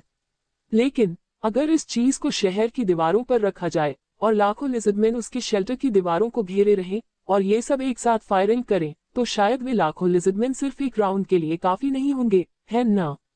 ठीक है, मैंने तय किया है। कल सुबह मैं हर दीवार पर 2 लगाऊंगा। आखिर छोटी बर्फ की छिपकलियां बटन दबाकर फायर कर सकती हैं। बहुत सारे खजाने के बक्सों की चिंता करने की कोई जरूरत नहीं है। लिन यू ने सुबह सबसे पहले अपनी दीवारों पर इन शक्तिशाली डिफेंस हथियारों को लगाने का मन बना लिया। और लिन यू को तो ये भी लगता है कि एक ग्रेनेड तो बड़े बड़े जीवों को भी मार गिरा सकती है। लिजर्डमैन की तो बात ही छोड़िए। ये तय करने के बाद आखिरकार उन्होंने M163 self propelled anti aircraft gun पर ध्यान दिया। न केवल इसे खोला गया, बल्कि एक साथ 2 खोले गए। असल में पहले उनके पास हवाई खतरों से निपटने का कोई अच्छा तरीका नहीं था। हवाई दुश्मनों का सामना करते समय वह सिर्फ बाएं और दूसरों पर ही भरोसा कर सकता था, और अगर वह खुद बैटल आर्मर पहनकर उड़ता तो पक्का उन नेचुरली पंख वाले मॉन्स्टर्स का मुकाबला नहीं कर पाता। इसलिए उन्होंने उनसे निपटने के लिए टेबल पर झुके हुए बीच के electric guard machine gun platform पर ज्यादा भरोसा किया, और कोई अच्छा ऑप्शन मौजूद नहीं था। और यह उन स्टॉर्म फ्लाइंग लिजर्ड से मिलने के बाद भी है जिन्हें लिजर्डमैन इस दूसरी दुनिया में लाए थे। अगर इससे भी बड़े उड़ने वाले जीव होते, उदाहरण के लिए कोई व्यक्ति खजाने का संदूक खोल सकता है और उसे अपने कत्यूशा रॉकेट लॉन्चर जैसा कुछ मिल सकता है और वह ऊंचाई पर बमबारी कर सकता है, तब वे medium electric guard machine gun platform बहुत असरदार नहीं होंगे। पहले भी मिसाइल डिफेंस व्हीकल खोला गया था जिसमें सिर्फ 8 डिफेंसिव मिसाइलें थीं। अगर दुश्मन जोरदार हमले करता, इसे संभालना मुश्किल है। तो M163 self propelled anti aircraft gun का आना लिन यू के लिए काफी उपयोगी है। इसके अलावा 2 एक साथ खोले गए 6 बैरल वाली 20 मिलीमीटर ऑटोमेटिक तोप एंटी एयर शूटिंग के लिए इसकी ज्यादा से ज्यादा असरदार रेंज 1600 मीटर है, और ज्यादा से ज्यादा फायरिंग रेट हैरान करने वाला 3000 राउंड प्रति मिनट है। वाह, इस चीज की फायर डेंसिटी इतनी ज्यादा है कि इसके हिट होने की संभावना बहुत ज्यादा है। बड़े उड़ने वाले जीवों पर तो छोड़ ही दीजिए, यहाँ तक कि पास से भी पुराने जमाने के बड़े जानवरों के खिलाफ ये बहुत खतरनाक होगा। M163 self propelled anti aircraft gun के सिस्टम के एक्सप्लेनेशन को पढ़कर लिन यू हैरान रह गए। एक्सप्लेनेशन के इन हिस्सों को देखने पर यह बात बहुत ज्यादा मजबूत लगती है। इसके अलावा इसके फायर कंट्रोल सिस्टम में एक ऑप्टिकल साइटिंग स्कोप और एक रेंज फाइंडिंग रडार शामिल है जो 5 किलोमीटर के अंदर टारगेट को ट्रैक कर सकता है। यहाँ तक कि रात में आसान ऑपरेशन के लिए इसमें नाइट विजन साइटिंग स्कोप भी लगा है। हालांकि ये दशकों पुराना है, लेकिन इस दूसरी दुनिया में ये बस एक बहुत बड़ा हथियार है। लिन यू ने सोचा कि अगर रात में हजारों स्टॉर्म फ्लाइंग लिजर्ड आ जाएं, तो यह M163 उन्हें कबाड़ में बदल देगा। हालांकि लिन यू ने दोनों M163 गाड़ियों को शेल्टर में रखने का फैसला नहीं किया। यह नीचे एक ट्रैक गाड़ी पर है जो शेल्टर की जगह पर लगभग कहीं भी जा सकती है। इसलिए उन्होंने एक को शेल्टर में और एक को स्टोरेज स्पेस में रखने का फैसला किया। दुश्मन के हमले की हालत में शेल्टर वाले पर एक ऑटोमेटिक डिवाइस लगा दे, लगातार फायरिंग के लिए बस एक प्रेस, जबकि स्टोरेज स्पेस वाले के कई तरह से इस्तेमाल हो सकते हैं। चाहे सीक्रेट दायरे में हो, पौराणिक विशाल जानवरों से निपटना हो, या खोज के द्वार पर जाना हो, ये चीज हर जगह एक बड़ा हथियार है। एक बार फिर देर हो रही है, कल के लिए बाय के लिए रिच ब्रेकफास्ट बनाने का समय है ना? लिन यू के पास कई प्लान थे, खासकर रात को अच्छी नींद के बाद तो और भी ज्यादा। अब उसके पास हर तरह के आइडिया और काम हैं जो वह करना चाहता है। लेकिन कुछ और करने से पहले लिन यू ने बाय के लिए एक बढ़िया नाश्ता बनाने का फैसला किया, जिसने इस बार बहुत मदद की थी। ब्रेकफास्ट बनाना तो आसान है, मुझे बस ये नहीं पता कि इस छोटे बच्चे का टेस्ट कितना पिकी है।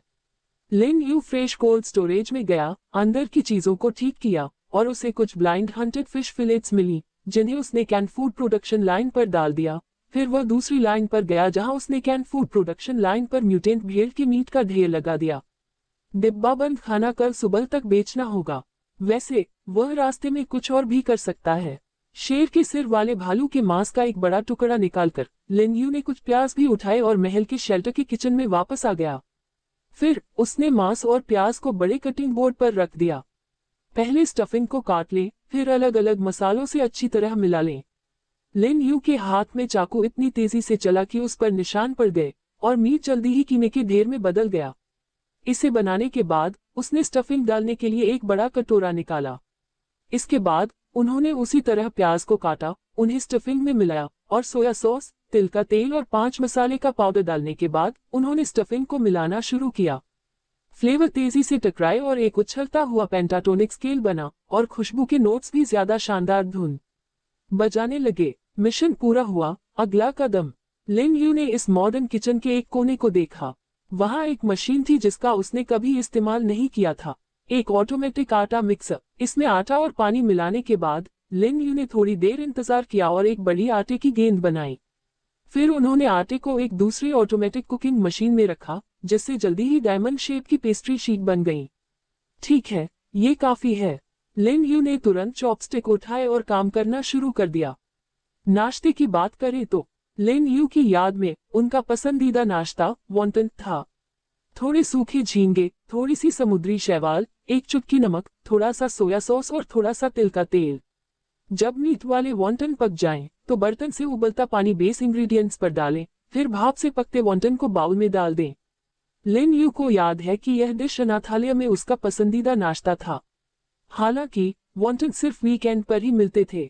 जैसे जैसे वह बड़ा हुआ और हर जगह काम करने लगा, उसके पास पैसे तो थे, लेकिन पढ़ाई और काम के प्रेशर की वजह से वह ठीक से नाश्ता नहीं कर पाता था और वॉन्टन ऐसी चीज बन गई थी जो उसने काफी समय से नहीं खाई थी। बाद में उन्होंने रेसिपी देखी और उन्हें बनाने का तरीका याद कर लिया, लेकिन अचानक तब से उन्होंने कभी इसका इस्तेमाल नहीं किया। हमारे वॉन्टन अब सामान और भरपूर स्टफिंग से भरे हुए हैं। बाई को जरूर पसंद आएंगे, है ना? लिन यू ने चॉपस्टिक और हाथों से उन्हें लपेटते हुए, सिस्टम टैबलेट चालू करते हुए और वर्ल्ड चैनल पर सबकी बातें देखते हुए कहा। जल्दी ही लिन यू के हाथों में एक एक करके पकौड़े जितने बड़े वॉन्टन बनने लगे और वह और भी कुशल होती गई। जल्द ही वॉन्टन का पहाड़ बन गया। कितनी अफसोस की बात है, हरा धनिया नहीं है, सूखे झींगे, समुद्री शैवाल और दूसरे मसाले सब हैं। लेकिन मुझे लगता है कि बाई को हरा धनिया खाने में दिक्कत होगी, है ना? पेस्ट्री का आखिरी टुकड़ा लपेटने के बाद लिन यू ने अपने दर्द वाले कंधे को रगड़ा, अपनी बांह फैलाई और सभी वॉन्टन को सुरक्षित रखने के लिए स्टोरेज स्पेस में रख दिया। फिर किचन से वह रास्ते से होते हुए जल्द ही ग्रीन हाउस नंबर 5 पर पहुंच गया।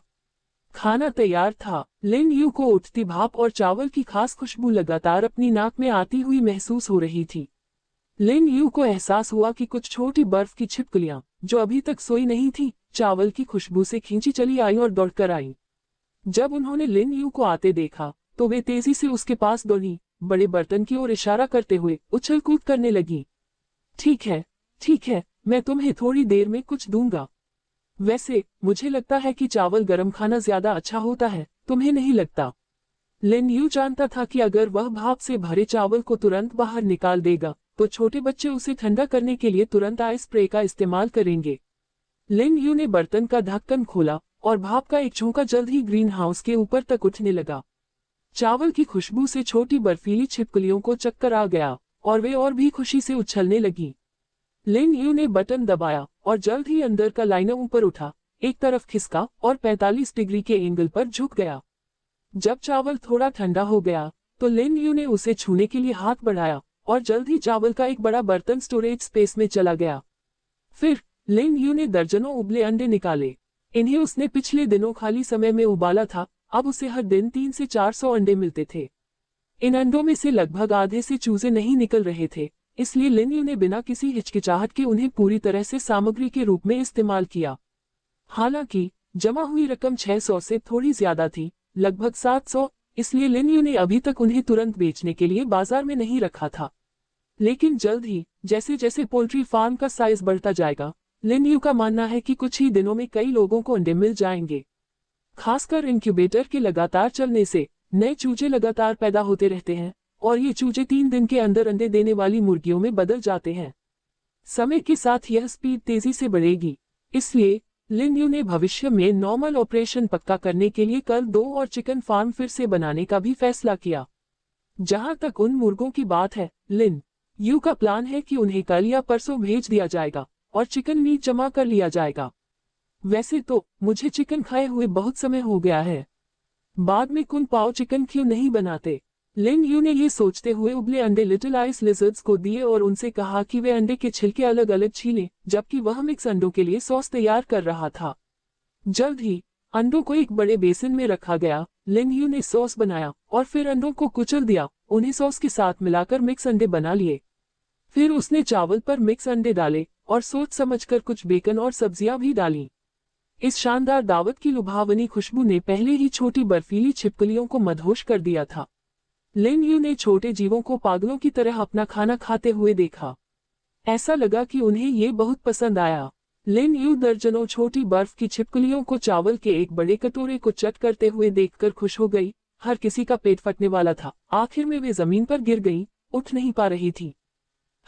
ऐसा लगता है कि लिटिल आइस लिजर्ड्स का ये ग्रुप खाने के शौकीन है। इस खाने में ज्यादा मेहनत नहीं लगी लेकिन इसका असर बहुत अच्छा हुआ। लिन यू कांच के ग्रीन हाउस से वापस महल जैसे शेल्टर में लौटी और फिर किचन में चली गई। इस बार उसने नया आटा निकाला और उसे तैयार करना शुरू किया। सुबह सुबह बाई सबसे पहले किचन में भागी। इस छोटे से बच्चे को कल रात मिले जुले अंडों की खुशबू आई और वह सच में दौड़कर कुछ खाने के लिए जाना चाहता था, लेकिन उसे मालिक का अगले दिन स्वादिष्ट नाश्ते का वादा याद आ गया, इसलिए उसने खुद को रोक लिया। लेकिन जैसे ही सुबह हुई, छोटा लड़का खुद को रोक नहीं सका और पहला मौका मिलते ही किचन में भाग गया। और उसे ये देखकर खुशी हुई कि उसका मालिक लिन यू पहले से ही स्वादिष्ट खाना बना रहा था। बाय, थोड़ा इंतजार करो, ये जल्द ही तैयार हो जाएगा। लिन यू ने अंदाजा लगाया कि बाई जरूर जल्दी उठेगा, इसलिए वह भी जल्दी उठा और सबसे पहले किचन में चला गया। बर्तन में वॉन्टन का ढेर डालकर लिन यू ने तुरंत एक बड़े बेसिन में वॉन्टन बेस तैयार किया, फिर बोर्ड पर आटा गूंधा और उसे पास के उबलते हुए गर्म तेल के बर्तन में रख दिया। मास्टर, यह क्या है? इसकी खुशबू बहुत अच्छी है। बाई ने तलते हुए तेल की चटकने की आवाज सुनी और उसे एक बहुत ही स्वादिष्ट खुशबू आई। उसने आंखें चौड़ी करके तेल के बर्तन को देखा जिसमें ताजा डाला गया आटा पहले से ही ऊपर तैर रहा था, और मास्टर दो लंबी लकड़ी की डंडियों से ऊपर तैरती हुई सुनहरी पीली चीजों को उलट पुलट कर रहा था। तली हुई आटे की स्टिक्स, बेशक उनसे अच्छी खुशबू आती है। लिन यू बाई के रिएक्शन से खुश थी। वॉन्टन खाने के लिए साथ में तली हुई आटे की स्टिक्स की जरूरत तो होती ही है, ये तो पक्का है। लिन यू को नहीं पता था कि दूसरी जगह या लोग कैसे सोचते हैं या चीजों को कैसे जोड़ते हैं। उनके लिए अगर सुबह वॉन्टन था तो उसे जरूर तले हुए आटे के टुकड़ों के साथ खाना चाहिए था। बहुत दिनों से फ्राइड आटे की स्टिक नहीं खाई थी, इसलिए उन्हें दोबारा खाने पर वे और भी खुशबूदार लगती हैं। लिन यू को भी खुशबू सूंघते हुए बहुत इच्छा हो रही थी, लेकिन उसने बाई की तरफ देखा और पाया कि उसकी लार टपक रही है। ऐसा पहले कभी नहीं हुआ था। शेर के सिर वाले भालू का मांस खाते हुए भी बाई को कभी इतनी भूख नहीं लगी। उसे उम्मीद नहीं थी कि एक छोटी सी तली हुई आटे की छड़ी से उस छोटे से भालू के मुंह में इतना पानी आ जाएगा। मास्टर, फ्राइड डो स्टिक्स क्या हैं? इनकी खुशबू बहुत अच्छी है। बाई की लार सचमुच झरने की तरह नीचे गिर रही थी। फ्राइड डो स्टिक्स, ये टैंग कंट्री में एक पॉपुलर ब्रेकफास्ट स्नैक है, बनाने में आसान और टेस्टी। ओह, ये तैयार है। बाई, जल्दी मत करो, यह अभी भी गर्म है। इन्हें गर्म ही सबसे अच्छा लगता है, खासकर ऊपर का क्रिस्पी तेल में बुदबुदाया हुआ हिस्सा। लिन यू ने बस एक क्लिप निकाली और उसे ऑयल फिल्टर रैक पर रख दिया, और बाई उसे लेने ही वाली थी कि लिन यू ने तुरंत उसे रोक दिया। मास्टर, कोई बात नहीं, मैं इसे ठंडा करने के लिए धीरे से फूंक मार सकता हूँ। बाई शायद अब और इंतजार नहीं कर सका और उसने सुनहरे तले हुए आटे की छड़ी को घूरा। उसे लगा कि वह इन 5 आधे मीटर लंबे ट्रीट को एक ही बार में गटक जाएगा, लेकिन आपको अभी भी थोड़ा इंतजार करना होगा। टैंग कंट्री में एक कहावत है, जल्दबाजी में नुकसान होता है, खासकर गर्म टोफू के लिए और उससे भी ज्यादा गर्म फ्राइड डो स्टिक्स के लिए। हालांकि बाद वाली मेरी अपनी कहावत है। हाँ। बाई ने अपना सिर झुकाया, इस बात का मजा लेते हुए, ये सोचते हुए कि क्या उसे अपनी जीभ जलने की परवाह किए बिना सीधे एक बड़ा टुकड़ा खा लेना चाहिए। लिन यू ने बड़ी चतुराई से आटे के हर टुकड़े को फैलाया और थोड़ा मोड़ा और उन्हें गर्म तेल के बर्तन में डाल दिया। उसने वॉन्टन के बर्तन पर नजर डालने का मौका लिया, सूप निकाला, उसे एक बड़े बेसिन में डाला और फिर सारे वॉन्टन निकाल लिए। किचन में फैली खुशबू से अंदर बैठी बाई के मुंह में झरने की तरह पानी आ रहा था। जल्द ही 10 तली हुई आटे की स्टिक्स तैयार हो गईं। लिन यू ने उन्हें तेल फिल्टर से बाहर निकाला और एक बड़ी प्लेट में रख दिया। छोटे लड़के, अब और इंतजार नहीं कर सकता है ना? जाओ और खाओ, मैं और फ्राई करूंगी। लिन यू लगभग बाई की आंखें देख सकती थी, जो मानिक की तरह चमक रही थी। ये छोटा सा लड़का सच में खाने का शौकीन था।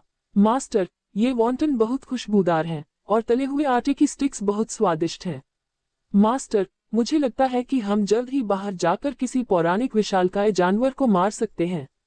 बाई खाते समय उत्साह से चिल्लाया, जैसे वह तली हुई आटे की स्टिक और वॉन्टन के बजाय एड्रेनालाइन ले रहा हो। लिन यू ने करीब 100 और स्टिक्स तली, सारा आटा इस्तेमाल कर लिया और एक निकालने के बाद उसने बाकी तली हुई स्टिक्स को स्टोरेज स्पेस में रख दिया। फिर उसने अपने लिए वॉन्टन का एक कटोरा पकाया और उसने और बाई दोनों ने उसे खुशी खुशी खाया। पेट फूलने के कारण लिन यू ने डकार ली और बाई को देखा, जिसका पेट इतना भरा हुआ था कि वह चल नहीं पा रहा था, केवल जमीन पर लेट सकता था और वह हंसे बिना नहीं रह सका। शायद हमने ज्यादा खा लिया है, क्या हमें बाद में टहलने चलना चाहिए? लिन यू ने सुझाव दिया। अगर इनाम दोपहर में एक और खाना है तो बाई मान जाएगा। छोटे लड़के को लगा कि वह उन्हें खाते खाते कभी नहीं थकेगा, वे बहुत स्वादिष्ट थे। भले ही यह स्वादिष्ट हो, लेकिन हम इसे हर समय नहीं खा सकते, छोटे दोस्त। लिन यू बाई के जवाब से संतुष्ट लग रही थी, लेकिन उसने सोचा कि अगर इसे बार बार खाया जाए तो ये खाना थकाने वाला हो जाएगा। अभी भी खाना है, लेकिन मालिक, आगे क्या करेंगे? बाई ने उठने की कोशिश की, लेकिन उसे यह बेकार लगा क्योंकि वॉन्टन सूप और तली हुई आटे की स्टिक से उसका पेट बहुत भरा हुआ था। अगला, लिन यू ने जानकारी चेक करने के लिए सिस्टम टैबलेट निकाला। हम अपने घर के पास एक्सप्लोरेशन साइट देखने जा रहे हैं। फेयू ने अभी तक जवाब नहीं दिया है। खाने के दौरान लिन यू ने फेयू से संपर्क किया, लेकिन फेयू ने जवाब नहीं दिया। क्या वह जाग नहीं गया है? शायद नहीं। लिन यू ने सोचा कि जो कोई अपनी बात पर अमल करेगा, उसने पूरे रेगिस्तान को जीतने के लिए पहले से ही लड़ाकों को इकट्ठा कर लिया होगा। बेशक लिन यू जानता था कि फेयू कल किए गए कामों को नहीं भूलेगा, इसलिए उसने सोचा कि फेयू अभी भी बिजी है। Exploration site. मास्टर, बाई इसके लिए तैयार है। बाई ने आखिरकार खड़े होने की कोशिश की और उस जगह पर लड़ाई के मौके के बारे में सुनकर वह अचानक एनर्जेटिक हो गया। एक्सप्लोरेशन का गेट, जो अनजान एक्सप्लोरेशन साइट की ओर जाता है। बाई ने अपने गुरु से सीखा कि हर आपदा के खत्म होने के बाद एक्सप्लोरेशन साइट की जगह बदल जाती है। शायद इस बार यह वुल्फ हेडेड मैन की घाटी की ओर जाता है या कहीं और। जगह चाहे जो भी हो, बाई को बहुत दिलचस्पी थी। तैयार रहना अच्छा है, क्योंकि अगर हमें पता चला कि यह वुल्फ हेडेड मैन का नहीं है, तो हमें जल्दी से वापस लौट जाना चाहिए, क्योंकि हमें अभी भी एक एंशिएंट सीक्रेट रेल गेट खोलना है। लिन यू ने अपना मुंह पोंछा, बर्तन ठीक किए और अपने कंधों को थोड़ा सा फैलाया। तय किया गया एंशिएंट सीक्रेट रेल गेट पिछली बार एक मिथिकल जायंट बीस्ट को मारने का इनाम था, जिससे एंट्री के बाद पहले 24 घंटों के अंदर फ्री लूट मिलती है। हालांकि अंदर कुछ सीक्रेट रेल बीस्ट्स होंगे, लेकिन वे असल में कोई खतरा नहीं है क्योंकि वे कमजोर हैं। कई वजहों से लिन यू को वहां घूमने का मौका नहीं मिला था, लेकिन इसका मतलब यह नहीं था कि वह इसे पूरी तरह से नजरअंदाज कर देगा। बाय असल में उसने किए गए पुराने सीक्रेट दायरे के गेट पर नहीं जाना चाहता। उसे लगता है कि वह ज्यादा मदद नहीं कर पाएगा। बाय ने कहा, असल में ये ठीक है। हालांकि लिन यू ने ये कहा, वह जानता था कि बाय वहां ज्यादा कुछ नहीं कर सकता। तय किया गया एंशिएंट सीक्रेट रेल गेट ज्यादातर छोटे सीक्रेट रेल बीस्ट से निपटने के बारे में है और बाकी समय बिना रुके सामान ढोने में बीतता है। लिन यू ने शेल्टर का मेन दरवाजा धक्का देकर खोला। हल्की जलने की गंध फैल गई। जमीन पर दोबारा देखने पर घास से काली राख की एक परत जम चुकी थी। रेगिस्तान में हवा तेज नहीं थी, आप कह सकते हैं कि यह थोड़ी हल्की थी, लेकिन फिर भी लिन यू को लगा कि जमीन पर थोड़ी ज्यादा राख है। मैं सोच रहा हूं कि क्या मैं इसे स्टोरेज स्पेस में स्टोर कर सकता हूं। ये सोचते हुए वह सीढ़ियों से नीचे उतरा और तेजी से जमीन पर पहुंच गया। जल्दी ही वह घास की राख के संपर्क में आया और अगले ही पल सिस्टम प्रॉम्प्ट की आवाज गूंज उठी। यह आवाज कुछ सेकंड तक ही रही, फिर लिन यू ने अचानक एक और आवाज सुनी, आपका स्टोरेज स्पेस भर गया है। लानत है। लिन यू ने अपने चारों ओर देखा, लगभग सारी घास की राख गायब हो गई थी। स्टोरेज स्पेस में, जो 39,000 क्यूबिक मीटर जितना बड़ा था, देखने पर उसने देखा कि वह पूरी तरह से घास की राख से भरा हुआ था। मैंने क्या किया? लिन यू ने अपना सिर हिलाया। उसे एहसास हुआ कि उसने रेगिस्तान से बहुत सारी घास की राख इकट्ठा कर ली होगी। मुझे इस सामान का क्या करना चाहिए? ये सोचकर उसने सिस्टम टैबलेट पर सर्वाइवल पॉइंट्स मॉल खोला। उन्हें ये देखकर हैरानी हुई कि सर्वाइवल पॉइंट्स मॉल बहुत बदल गया था। लॉटरी सिस्टम खत्म हो गया है। क्या ये बहुत पहले खत्म हो गया है? साथ ही ऐसा लगता है कि अब चीजों को कैटेगरी में बांटा गया है। कुछ चीजें सिर्फ एक बार खरीदने के लिए हैं, जबकि कुछ अब पीस या बैग के बजाय प्रति टन बेची जाती हैं। सारी घास की राख को रिसाइकलिंग फंक्शन में डालने के बाद लिन यू ने तुरंत 70,000 से ज्यादा सर्वाइवल पॉइंट्स कमाए और अपने सर्वाइवल पॉइंट्स देखे तो पता चला कि वे लगभग 93,000 से ज्यादा थे।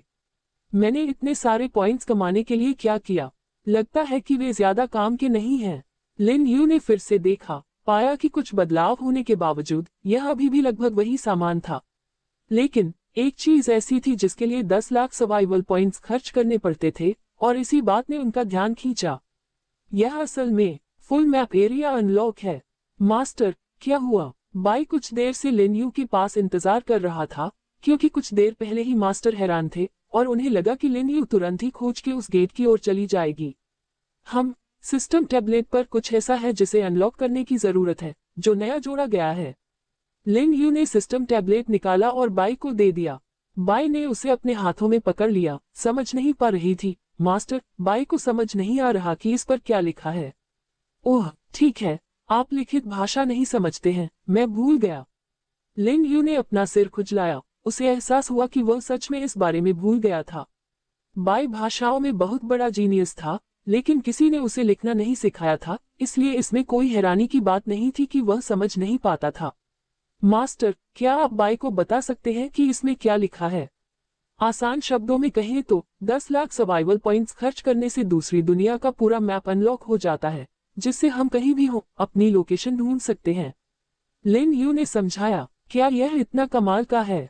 बाई ने सोचा, उसने सच में कई जगहें देखी थी, लेकिन उसे सच में नहीं पता था कि वुल्फ हेडेड मैन्स वैली यहाँ से कितनी दूर है या वह किस दिशा में है। हाँ, ये बहुत बढ़िया है, लेकिन सच में मुझे वह चीज पाने के लिए कल तक इंतजार करना पड़ सकता है। लिन यू को याद आया कि पिछली बार जब लीडरबोर्ड का टोटल स्कोर देखा गया था तो उसे 59,000 से कुछ ज्यादा पॉइंट्स मिले थे। इस नंबर ने दूसरे नंबर पर मौजूद कंपनी को निराशाजनक झटका दिया। लिन यू ने अंदाजा लगाया कि पुराने जमाने के बड़े जानवरों को मारने पर एक्स्ट्रा पॉइंट्स मिलते थे। बताए गए पुराने सीक्रेट दायरे के गेट से बहुत सारे रिसोर्स निकाले जाते थे और खजाने के बक्सों से मिली कई चीजों और ब्लूप्रिंट्स का कुछ मिलता जुलता असर होता था। मास्टर, अगर ऐसा है तो ये बहुत अच्छा लगता है। हाँ, ये बहुत अच्छा है, अगर हम सच में पूरा मैप अनलॉक कर सके। बाय, क्या तुम फ्लाइट लेने में इंटरेस्टेड हो? लिन यू ने सिस्टम टैबलेट बंद करते हुए कहा। जरूर मास्टर, बाय को तो यही उम्मीद थी, पूरी दुनिया में ज्यादा मकसद के साथ उड़ना, ऐसा कौन नहीं चाहेगा। हालांकि गेट ऑफ एक्सप्लोरेशन की ओर जाने से पहले लिन यू को कुछ बातों का ध्यान रखना था।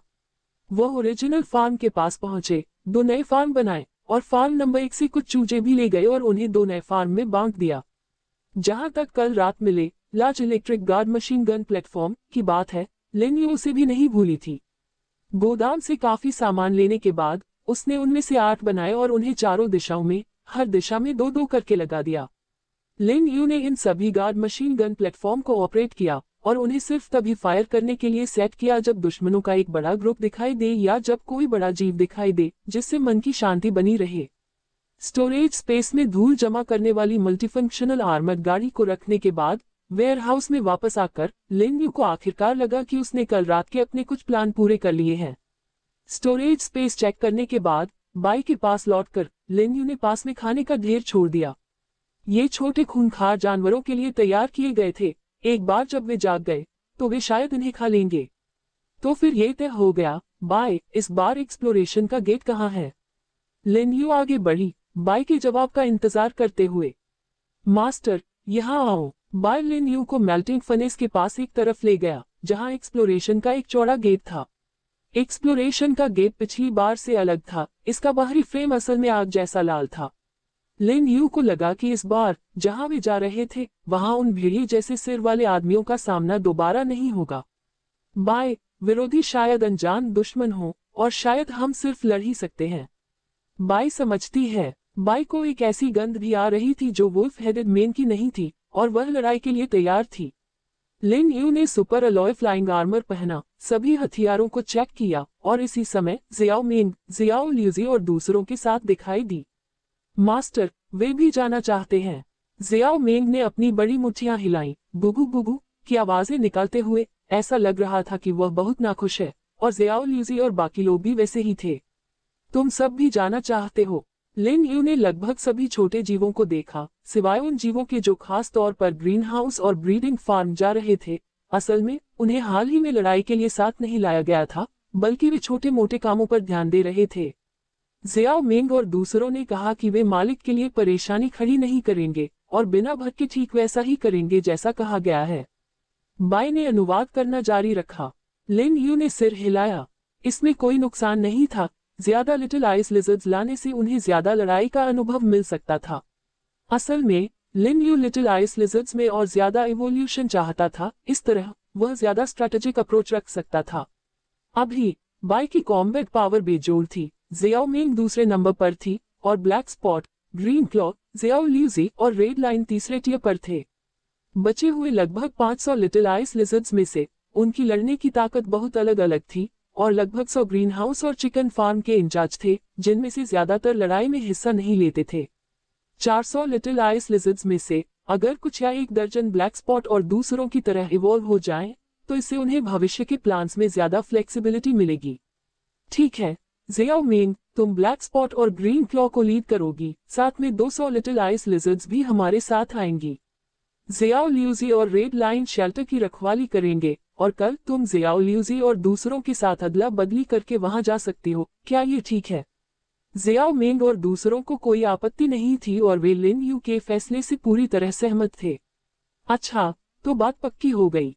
सब लोग पहले अपना खाना खा लो, फिर मेरे और बाई के पीछे आओ, समझे? गुगू। जियाओ मेंग ने सिर हिलाया और एनर्जी भरने के लिए साथियों के साथ जल्दी से खाना शुरू कर दिया।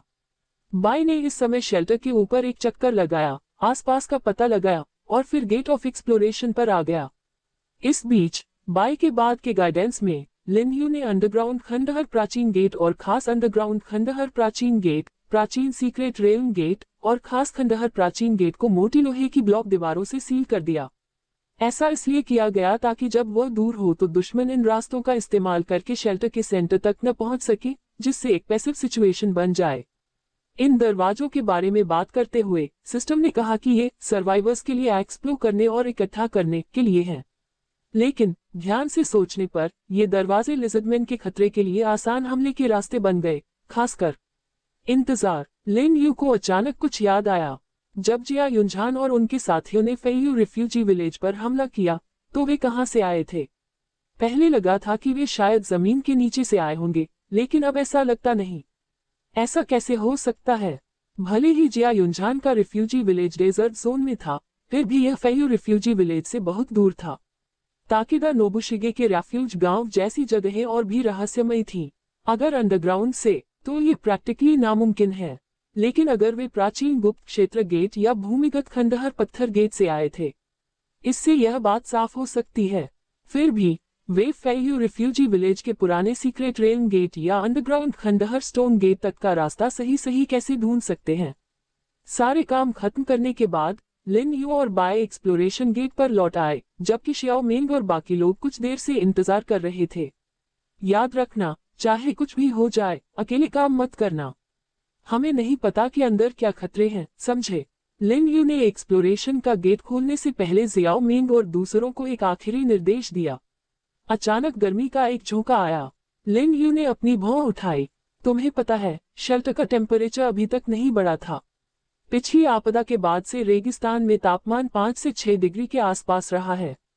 हालांकि यह आपदा के दौरान सब जीरो से कुछ बेहतर था, लेकिन इसकी गारंटी नहीं थी। लिन यू ने ऊपर घूमते काले बादलों को देखा और सोचा कि कहीं लगातार बारिश न हो जाए।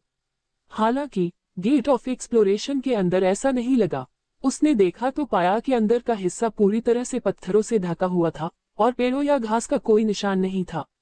हर जगह अजीब आकार के बड़े बड़े पत्थर, सीधी चट्टानें और गहरी खाई की अनजानी गहराई थी। लिन यू को ऐसा लगा जैसे वह किसी बंजर जमीन में आ गया हो। हालांकि इन्हें देखकर उसे अचानक कुछ याद आ गया। वैसे सिस्टम ने डिजास्टर कंक्लूजन और सिस्टम अपग्रेड क्यों नहीं रिलीज किया है? लिन यू ने जल्दी से सिस्टम टैबलेट निकालकर उसे ध्यान से चेक किया। पता चला, असल में कुछ भी नहीं था। अजीब बात है, क्या हो रहा है?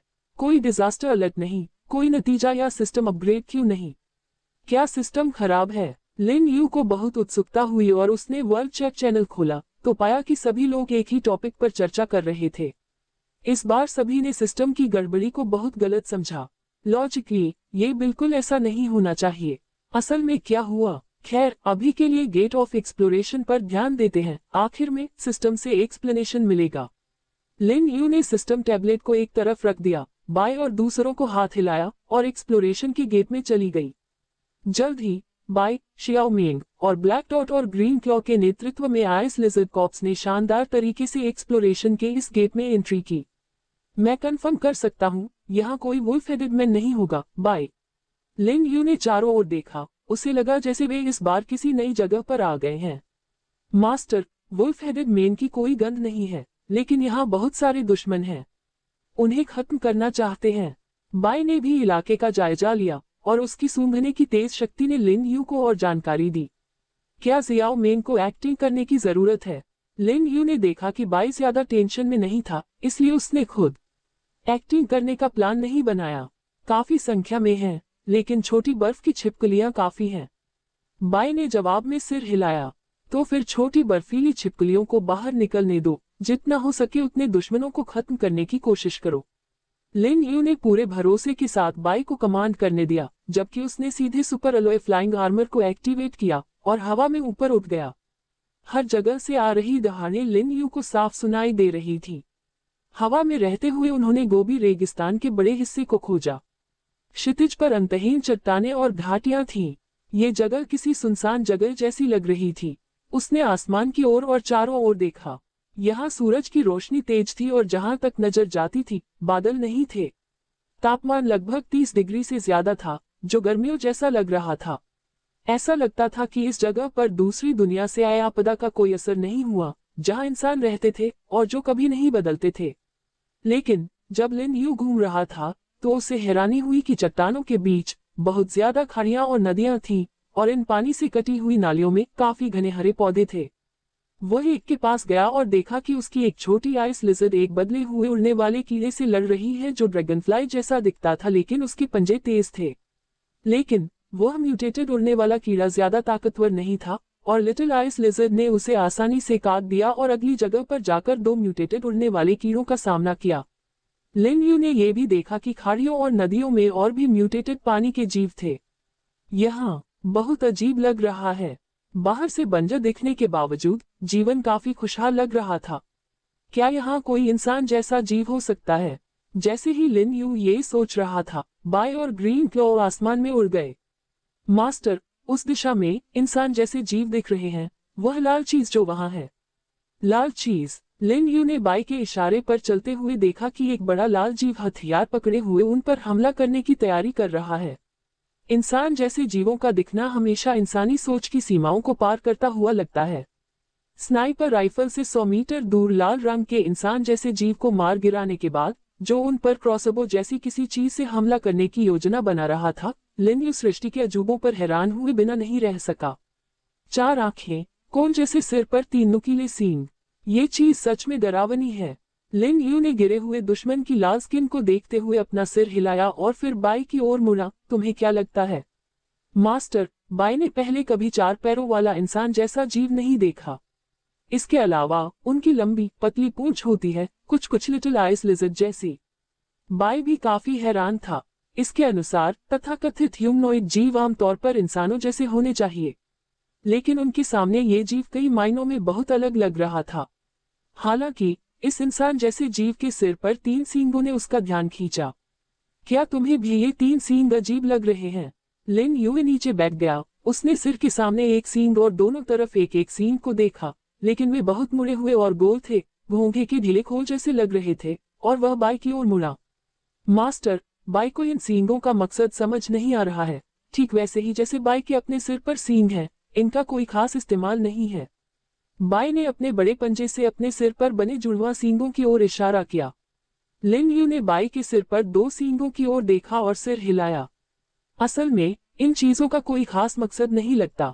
सींग होने से ज्यादा इंसान ज्यादा शानदार, ज्यादा ड्रैगन जैसा दिखता है, लेकिन हथियार के तौर पर उनकी ड्यूरेबिलिटी पर शक होता है। जहां तक लाल रंग की स्किन वाले इंसान जैसे जीव के 3 गोल सींगों की बात है, तो वे और भी अजीब थे। छोड़ो, मैं इसकी पढ़ाई नहीं करने वाला। इस चीज को क्या नाम देना चाहिए? लाल चमड़ी वाले इंसान जैसे जीव की लाश की बारीकी से जांच करने के बाद लिन यू को एक सिल्वर ट्रेजर चेस्ट मिला था। उसने तुरंत सिल्वर ट्रेजर चेस्ट खोलने का फैसला किया। आपको area map fragment medium X1 और 3 डेलिकेसी इंस्टेंट नूडल्स का एक बॉक्स मिला है। 3 delicacy instant noodles. Lin Yu ने नींबू पीले रंग का पैकेट खोला और जानी पहचानी खुशबू महसूस की। ये चीज उसे नहीं पता था कि बचपन में उसने कितनी बार खाई थी, जिससे उसे कई मुश्किल दिनों में मदद मिली थी। बाई, ये 3 डेलिकेसी इंस्टेंट नूडल्स अभी भी बहुत टेस्टी हैं। एक खाओ, थोड़ा मसाला छिड़को, फिर सीधे बड़े बड़े बाइट में चबाओ। लिन यू ने 2 पैकेट निकाले, एक बाई को दिया और एक को तोड़कर खुद धीरे धीरे खाया। हालांकि असल में उसे भूख नहीं थी, लेकिन इस चीज ने उसे अजीब तरह से आराम और पुरानी यादों का एहसास कराया। बाई ने भी लिन यू के कहने पर इसे बड़े बड़े निवाले में खाया और वह इससे काफी खुश था। लिन यू ने फिर सिस्टम टैबलेट खोला ताकि अभी अभी मिले एरिया मैप के टुकड़े को देख सके। उजाड़ गोभी, हाँ, कितना घटिया नाम है। यह एरिया मैप का टुकड़ा आसपास के बड़े एरिया को दिखाने के लिए एकदम सही है। जैसे ही उसने मैप को जूम आउट किया, लिन यू ने पाया कि यह जगह न केवल रेगिस्तान की तरफ से हजारों मील दूर थी।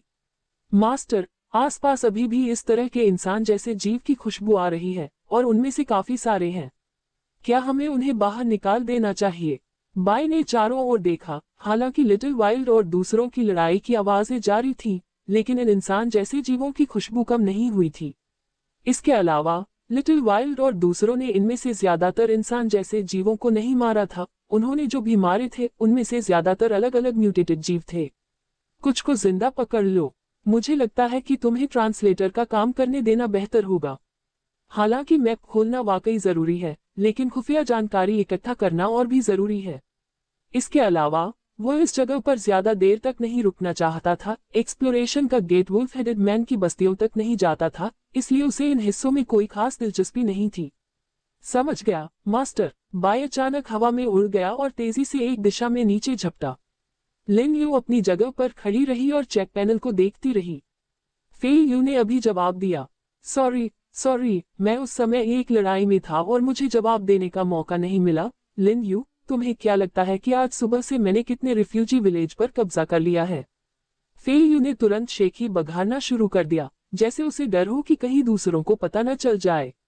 कितने? लिन यू ने बस साथ दिया। हालांकि वह असल में पूछना चाहता था, फेई यू, तुम्हारा गेट ऑफ एक्सप्लोरेशन कहाँ जाता है? यही मुख्य बात है जो डेवलपमेंट पर असर डालती है। जहां तक सुबह की उपलब्धियों की बात है, वे घमंड करने लायक नहीं हैं। ज्यादा नहीं, बस 12। फेई यू जोर से हंसा। कैसा रहेगा? शानदार है ना? लेकिन असल में मैं आपको बता दूं, एक को छोड़कर बाकी सब सीधे जुड़ना चाहते थे। हालांकि हमारा इलाका सच में काफी बढ़ गया है। ओह, मैं समझ गया। मुझे चेक करने दो। लिन यू ने डेजर्ट एरिया का मैप खोला और देखा कि हल्का नीला एरिया काफी बढ़ गया था। यहाँ तक कि वेस्टर्न डेजर्ट मैप का एक बड़ा हिस्सा भी इसमें शामिल हो गया था, जिसे अब उनके और फेई यू के असर वाले इलाके में माना जाता है। लिन यू ने अपनी भौहें थोड़ी ऊपर उठाई। सिर्फ एक सुबह में? ये काफी तेज है। जब तक सड़क पक्की है, हम वहां पहुंच सकते हैं। लिन यू, अंदाजा लगाओ कि इस समय सबसे ज्यादा बेचैन कौन है? सबसे ज्यादा बेचैन? लिली कलाहाउ? नहीं, ये जिया यूनजान है। लिन यू को अचानक उस बूढ़े आदमी का ख्याल आया, जो डेजर्ट जोन में ही था, जिसने फेयू रिफ्यूजी विलेज की पिछली घेराबंदी में अहम भूमिका निभाई थी। बस उस बूढ़े ने मुझे सुबह से अब तक दर्जनों मैसेज भेजे हैं। लगातार मुझे ऐसे काम न करने की सलाह दे रहा है। बहुत परेशान लग रहा है। जहां तक लिली कलाहाउ की बात है, उसकी तरफ से जरा भी हलचल नहीं है। सच में अजीब है। फेई यू को यह भी लगा कि लिली कलाहाउ हवा में गायब हो गई है। उससे फेई यू से कोई मतलब नहीं है और वह अपने पहले के गुस्से वाले तरीके से बिल्कुल अलग तरह से काम कर रही है। ऐसा लगता है कि वह एक अलग इंसान बन गई है। शायद वह आदमी भी चुपके से साजिश रच रहा है। फेई यू, तुम्हारी रफ्तार धीमी नहीं है और मुझे शक है कि लिली कलाहाउ बिना किसी एक्शन के चुप रहेगी। उसकी अभी की शांति का मतलब बाद में एक मजबूत बदला हो सकता है। फेई यू, लड़ाई के दौरान तुम्हें सावधान रहना होगा। खासकर तुम्हें सुरक्षित रहना होगा और आसपास के इलाके को जीतने के बजाय लिजर्डमैन पर हमला करने पर ध्यान देना होगा। ये काम तुम्हारे सबऑर्डिनेट संभाल सकते हैं। मुझे ये बात अच्छी तरह पता है, किसी की भी जान मेरी जान से ज्यादा जरूरी नहीं है। मैं किसी को भी अचानक हमला करने का मौका नहीं दूंगा। अभी मैं अपने फॉलोअर्स के साथ अंडरग्राउंड खंडहरों को एक्सप्लोर कर रहा हूँ। दुश्मनों से मिलने का ज्यादा मौका नहीं है। वैसे कल आपने जो पूछा था उसके बारे में मेरे पास कुछ सुराग हैं। हाँ, यह जरूरी है। लिन यू ने राहत की सांस ली और आखिर में गेट ऑफ एक्सप्लोरेशन का जिक्र किया। हमारे लोग गेट ऑफ एक्सप्लोरेशन में घुसे और उन्हें ऊंचे पहाड़ों से घिरी एक बहुत बड़ी घाटी मिली। अंदर ऐसे जीव थे जिनके सिर कुत्तों या भेड़ियों जैसे थे, लेकिन अजीब बात है कि उन्होंने हमें देखकर हमला नहीं किया। इसके बजाय वे घुटनों के बल बैठ गए और वहीं खड़े रहे। क्या यह अजीब नहीं है? फेई यू को ये काफी दिलचस्प लगा। आखिर अनजान जीवों को देखकर पहला रिएक्शन लड़ने या भागने का ही होगा, तो घुटने टेकना कैसे हो सकता है? अरे, ये तो सच में अजीब है। वे भेड़िए जैसे सिर वाले आदमी हैं। लिन यू का दिल जोरों से धड़क उठा। क्या किस्मत है। हालांकि लिन यू ने कहा कि यह अजीब है, लेकिन असल में वह बिल्कुल भी हैरान नहीं हुई। वुल्फ हेडेड मेन दबे हुए थे और वुल्फ हेडेड मेन के लिए अथॉरिटी रिंग और कई जेमोर्स की वजह से वे इस तरह बर्ताव कर रहे थे। लेकिन खोज का द्वार फेई यू की तरफ है। लगता है मैं कल पिछली यात्रा जारी रखूंगा। तो ठीक है लिन यू, मैं अब खोज जारी रखूंगा। अगर मुझे कुछ पता चला तो मैं तुम्हें तुरंत बता दूंगा। अगर तुम्हें कोई जानकारी है तो मुझे भी बताना। फेई यू ने वॉइस कॉल काट दिया और लिन यू की तरफ से बाई दो तिकोने लाल चमड़ी वाले इंसान जैसे जीवों को पकड़कर वापस उड़ गया। मास्टर 4 को पकड़ लिया, आम से लेकर एडवांस तक। बाई जमीन पर गिरा। उसने लिन यू को गहरी सोच में डूबा हुआ देखा। उसे पता था कि मास्टर कुछ और सोच रहे हैं। इससे लिन यू को कोई जल्दी नहीं हुई, बल्कि वह धैर्य से उसके पास खड़ा होकर लिन यू के ऊपर देखने का इंतजार करता रहा। बहुत बढ़िया बाय। वैसे फेई यू ने बताया था कि एक्सप्लोरेशन का gate wolf headed men's valley की ओर जाता है। लगता है तुम्हें कुछ काम करने हैं। बहुत बढ़िया। बाय ने उत्साह से अपने बड़े पंजे ताली बजाए। मास्टर, बाय अब वहां जाने की रिक्वेस्ट कर रहा है। रुको, जल्दी मत करो, पहले अभी का मामला संभालो। लिन यू ने चारों बेसुध जीवों को देखा और देखा कि उनके सिर पर सींग अलग अलग थे। लो लेवल वालों के लिए 1 हॉर्न, मिड लेवल वालों के लिए 2, हाई लेवल वालों के लिए 3 हॉर्न। अच्छा, इन चीजों में भी टीयर होते हैं। लिन यू ने उनके रूप को ध्यान से देखा, सोचा और आसानी के लिए उन्हें सींग वाले राक्षस कहने का फैसला किया। मास्टर, क्या उन्हें हॉर्न मॉन्स्टर्स कहना थोड़ा कैजुअल है? बाई ने पूछा। मैं नाम रखने में बहुत बुरा हूँ। चलो हॉर्न मॉन्स्टर्स से शुरू करते हैं। बाय, वे बहुत शोर करते हैं। क्या तुम अब उनकी भाषा सीखना शुरू कर सकते हो? लिन यू ने देखा कि हॉर्न मॉन्स्टर्स में विरोध की कमी थी। बाय ने उन्हें मजबूती से पकड़ रखा था, वे हिल नहीं पा रहे थे। लिन यू ने उन्हें रस्सियों से बांध दिया और बाय को उनकी लगातार चीखें सुनने दी। जब से उन्हें पकड़ा गया है, वे लगातार शोर मचा रहे हैं। उनकी जीभ मशीनगन की तरह चल रही है। मास्टर, मैं सुन रहा हूँ। बाय ने पूरी लगन से सींग वाले राक्षसों की बात सुनी और थोड़ी देर में जब जियाओ मेंग और दूसरे लोग आराम करने के लिए वापस लौटे तो बाय ने एहसास में जोर से सिर हिलाया। कैसा है? लिन यू ने सिस्टम पैनल को रेगुलेट किया। फेई यू को सड़क को बढ़ाने में मदद करने के लिए बेसिक सामान भेजा और बाय का इशारा देखकर रुक गया। मास्टर, लगभग हो गया। अब मैं समझ सकता हूँ कि वे क्या कह रहे हैं। बाय ने थोड़े समय में ही कुछ भाषा सीख ली थी, लेकिन उसने अपनी पूरी कोशिश की थी। ओह, आप तो बहुत तेज हैं। तो कोई काम की जानकारी? लिन यू ने सिर उठाकर पूछा। मास्टर, वे खुद को डिवाइन हॉर्न रेस कहते हैं, एक ताकतवर लड़ाकू रेस जिसमें बहुत ज्यादा ताकत है। फिर भी बाय से हारने के बाद वे सबसे मजबूत नजरिया अपनाना पसंद करते हैं, यह मानते हुए कि बाय सबसे ताकतवर है। क्योंकि आपने कुछ नहीं किया, इसलिए वे आपकी उतनी इज्जत नहीं करते। क्या मुझे उन्हें मार देना चाहिए? लिन यू ने भौहें चढ़ाई।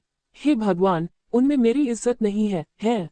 ये सींग वाले राक्षस काफी बोल्ड है ना? बाय, मुझे तुम्हारा सिर सहलाने दो। लिन यू ने हाथ हिलाया, सींग वाले राक्षसों के सामने बाई के सिर को धीरे से सहलाया और बाई ने भी लिन यू के प्रति प्यार और समर्पण दिखाया। इस पर सींग वाले राक्षसों की आंखें लगभग बाहर निकल आईं। मास्टर, वे कहते हैं कि वे दोषी हैं क्योंकि उन्हें नहीं पता कि आप कितने शक्तिशाली हैं। वे आपकी सेवा करने को तैयार हैं और कभी भी आपकी बात नहीं तोड़ेंगे। शक्तिशाली लोगों का अनुसरण करना दिव्य सींग जाति का एक बुनियादी नियम है। बाय ने सींग वाले राक्षसों को कुछ देर तक बड़बड़ाते हुए सुनने के बाद अनुवाद किया। लिन यू ने देखा कि हालांकि सींग वाले राक्षस बंधे हुए थे, फिर भी वे पूरी ईमानदारी से झुकने के इशारे कर रहे थे। हर कोई काफी ईमानदार लग रहा था। ओह, तो ठीक है बाय, भले ही समय कम है, क्या तुम उन्हें हमें उनके कबीले या शहर ले जाने के लिए कह सकती हो? लिन यू को पता था कि बाई भेड़िए जैसे दिमाग वाले लोगों की तरफ जाना चाहता था और वह खुद तय किए गए पुराने सीक्रेट दायरे के गेट की तरफ जाना चाहता था। लेकिन अभी उसे इन सींग वाले राक्षसों के इकट्ठा होने की जगह में काफी दिलचस्पी थी और वह देखना चाहता था कि यह कैसा है। ये गांव है या शहर? लिन यू ने सींग वाले राक्षसों के कपटों को देखा। चमड़ा, कपड़े के टुकड़े और धातु। ये भेड़िए जैसे दिमाग वाले लोगों से ज्यादा अलग नहीं लग रहा था। लेकिन आसपास देखने पर ऐसा नहीं लगा कि वहां कोई ऊंची इमारतें या शहर की दीवारों जैसी कोई चीज है। लिन यू ने सुपर अलॉय फ्लाइंग आर्मर को एक्टिवेट किया, अपनी स्नाइपर राइफल से स्नाइपर स्कोप निकाला और फिर से आसपास देखा, लेकिन कुछ नहीं मिला। ऊपर से नीचे देखने पर भी इस जमीन पर अजीब चट्टानें और पहाड़ थे, बंजर हरियाली का नामोनिशान नहीं था। जमीन पर वापस उतरकर लिन यू ने बाई की ओर देखा, जिसे कुछ जानकारी मिली थी। मास्टर, डिवाइन हॉर्न रेस के कुछ लोग आपको अपना किला दिखाने के लिए उत्सुक हैं। वे कहते हैं कि यह ज्यादा दूर नहीं है, बहुत पास है। ओह, बहुत करीब। लिन यू ने अस्त व्यस्त चट्टानों और चट्टानों को देखा और अचानक सोचा, क्या ऐसा हो सकता है कि ये सींग वाले राक्षस चट्टानों या चट्टानों को काटकर बनाई गई गुफाओं में रहते हों? हाँ मास्टर, उन्हें रास्ता दिखाने दो, ये जल्दी हो जाएगा। बाई ने एक बार फिर कुछ सींग वाले राक्षसों को पकड़ा और आसमान में उड़ गया। लिन यू दूसरी दिशा में उसके पीछे पीछे चल पड़ा। लिटिल मेंग और बाकी लोग उनके पीछे नहीं गए, बल्कि खाना खत्म करने के बाद लड़ाई के लिए म्यूटेटेड जीवों को ढूंढने चले गए। जल्द ही कुछ सींग वाले राक्षसों के मार्गदर्शन में लिन यू ने बाई को धीरे धीरे नीचे गोता लगाते देखा और उसके साथ डर और उत्तेजना की चीखें और चीखें भी आ रही थी। लिन यू ने चट्टानों के अंधेरे कोनों से दर्जनों सींग वाले राक्षसों को निकलते देखा। वाह, सच में उनका घोंसला मिल गया है ना? बाई जमीन पर उतरा और सींग वाले राक्षसों के ग्रुप ने, जिनके हाथ में हथियार थे, बाई और बाई के हाथों में 4 सींग वाले राक्षसों को देखा। लिन यू को आसमान से नीचे उतरते देखकर वे भागे नहीं या हमला नहीं किया, बल्कि अजीब तरह से आसमान की ओर पीठ करके लेट गए। मास्टर, यह एक समर्पण की रस्म है। डिवाइन हॉर्न रेस खुद को देवताओं की संतान, सबसे ताकतवर रेस मानती है और वे अजेय हैं। लेकिन जब उनका सामना किसी ताकतवर रेस से होता है तो वे इस तरह समर्पण कर देते हैं और अपने से ज्यादा ताकतवर दुश्मन की पूरी तरह बात मानते हैं, उन्हें राजा मानते हैं। लिन यू ने भौहें चढ़ाई। एक राजा, दूसरा राजा। लिन यू ने ये शब्द दूसरी बार सुना था। पिछली बार उसका सामना वुल्फ हेडेड मैन नाम की एक इंसानी जाति से हुआ था और इस बार लिन यू को एक बार फिर राजा कहा गया, लेकिन इस बार इन तथाकथित दिव्य सींग जाति, लाल चमड़ी वाले 4 पैरों वाले राक्षसों द्वारा। डिवाइन हॉर्न रेस लाल रंग के राक्षसों के इस ग्रुप का खुद का नाम है, जिनके घोड़े जैसे 4 पैर, एक जोड़ी हाथ और 4 आंखें होती हैं। उनके सींगों को उनकी ताकत के आधार पर बांटा गया लगता है। वे जितने ज्यादा ताकतवर होते हैं, उनके पास उतने ही ज्यादा सींग होते हैं। अभी लिन यू ने सबसे ज्यादा 3 सींग वाला देखा है और उसकी ताकत बहुत कमजोर, या यूं कहें कि बहुत कमजोर। वे तो ये भी दावा करते हैं दिव्य सींग वाली जाति सबसे ताकतवर जाति है, जिसे हराया नहीं जा सकता। लेकिन जब बाई ने एक को पंजे से मारा तो वे तुरंत उसके आगे झुक गए। वे कुछ ऐसा कहते रहे, कोई भी उनसे ज्यादा ताकतवर होगा, वे उसके सामने झुक जाएंगे और उसके प्रति वफादार रहेंगे। क्या ये तथाकथित डिवाइन हॉर्न रेस सिर्फ एक शेखी बघाने वाली रेस हो सकती है? जहां तक राजा शब्द का सवाल है, तो इसके लिए और ज्यादा एक्सप्लेनेशन की जरूरत नहीं है। सॉवरेन के सबसे ऊंचे लेवल के तौर पर राजा की कमांड आसानी से हजारों सैनिकों को इकट्ठा कर सकती है और यह भी हर चीज को लीड करने की क्षमता का प्रतीक है। राजा बाय, उनमें से कितने हैं? वुल्फ हेडेड मैन की तरफ से सिर्फ उन 3 शहरों में ही लगभग 1 लाख या 2 लाख लोग थे, जिसमें सभी नॉन कॉम्बेटेंट भी शामिल थे। और जहां तक दिव्य सींग जाति का सवाल है, लिन यू ने चारों ओर देखा और ऐसा लगा कि वे केवल कुछ दर्जन ही थे। मास्टर, वे कहते हैं कि आसपास हजारों और हैं। बाई ने कहा। वह भी काफी हैरान था। आखिरकार यहाँ तो ऐसा बिल्कुल भी नहीं लग रहा था। हजारों, क्या ये भी घमंड है? तुम मजाक कर रहे हो, जब तक कि उन्होंने पहाड़ को खोखला न कर दिया हो। लिन यू ने जम्हाई ली, उसे लगा कि अब वापस जाने का समय हो गया है। शायद ये सिर्फ एक घमंडी कबीला है। लिन यू बाई को जाने के लिए बुलाने ही वाला था क्योंकि उसे दूसरे जरूरी काम निपटाने थे। मास्टर, लगता है वे झूठ नहीं बोल रहे हैं। अब बाई दिव्यसीन जाति के लोगों की बहुत सारी खुशबू सूंघ सकती है। बाई ने उस गुफा के दरवाजे की तरफ देखा, जो एक अंधेरे हिस्से में था, साफ दिखाई नहीं दे रहा था, लेकिन पास से देखने पर वह एक ट्रक के केबिन से दोगुना बड़ा था। वे सींग वाले राक्षस अभी अभी वहां से निकले हैं।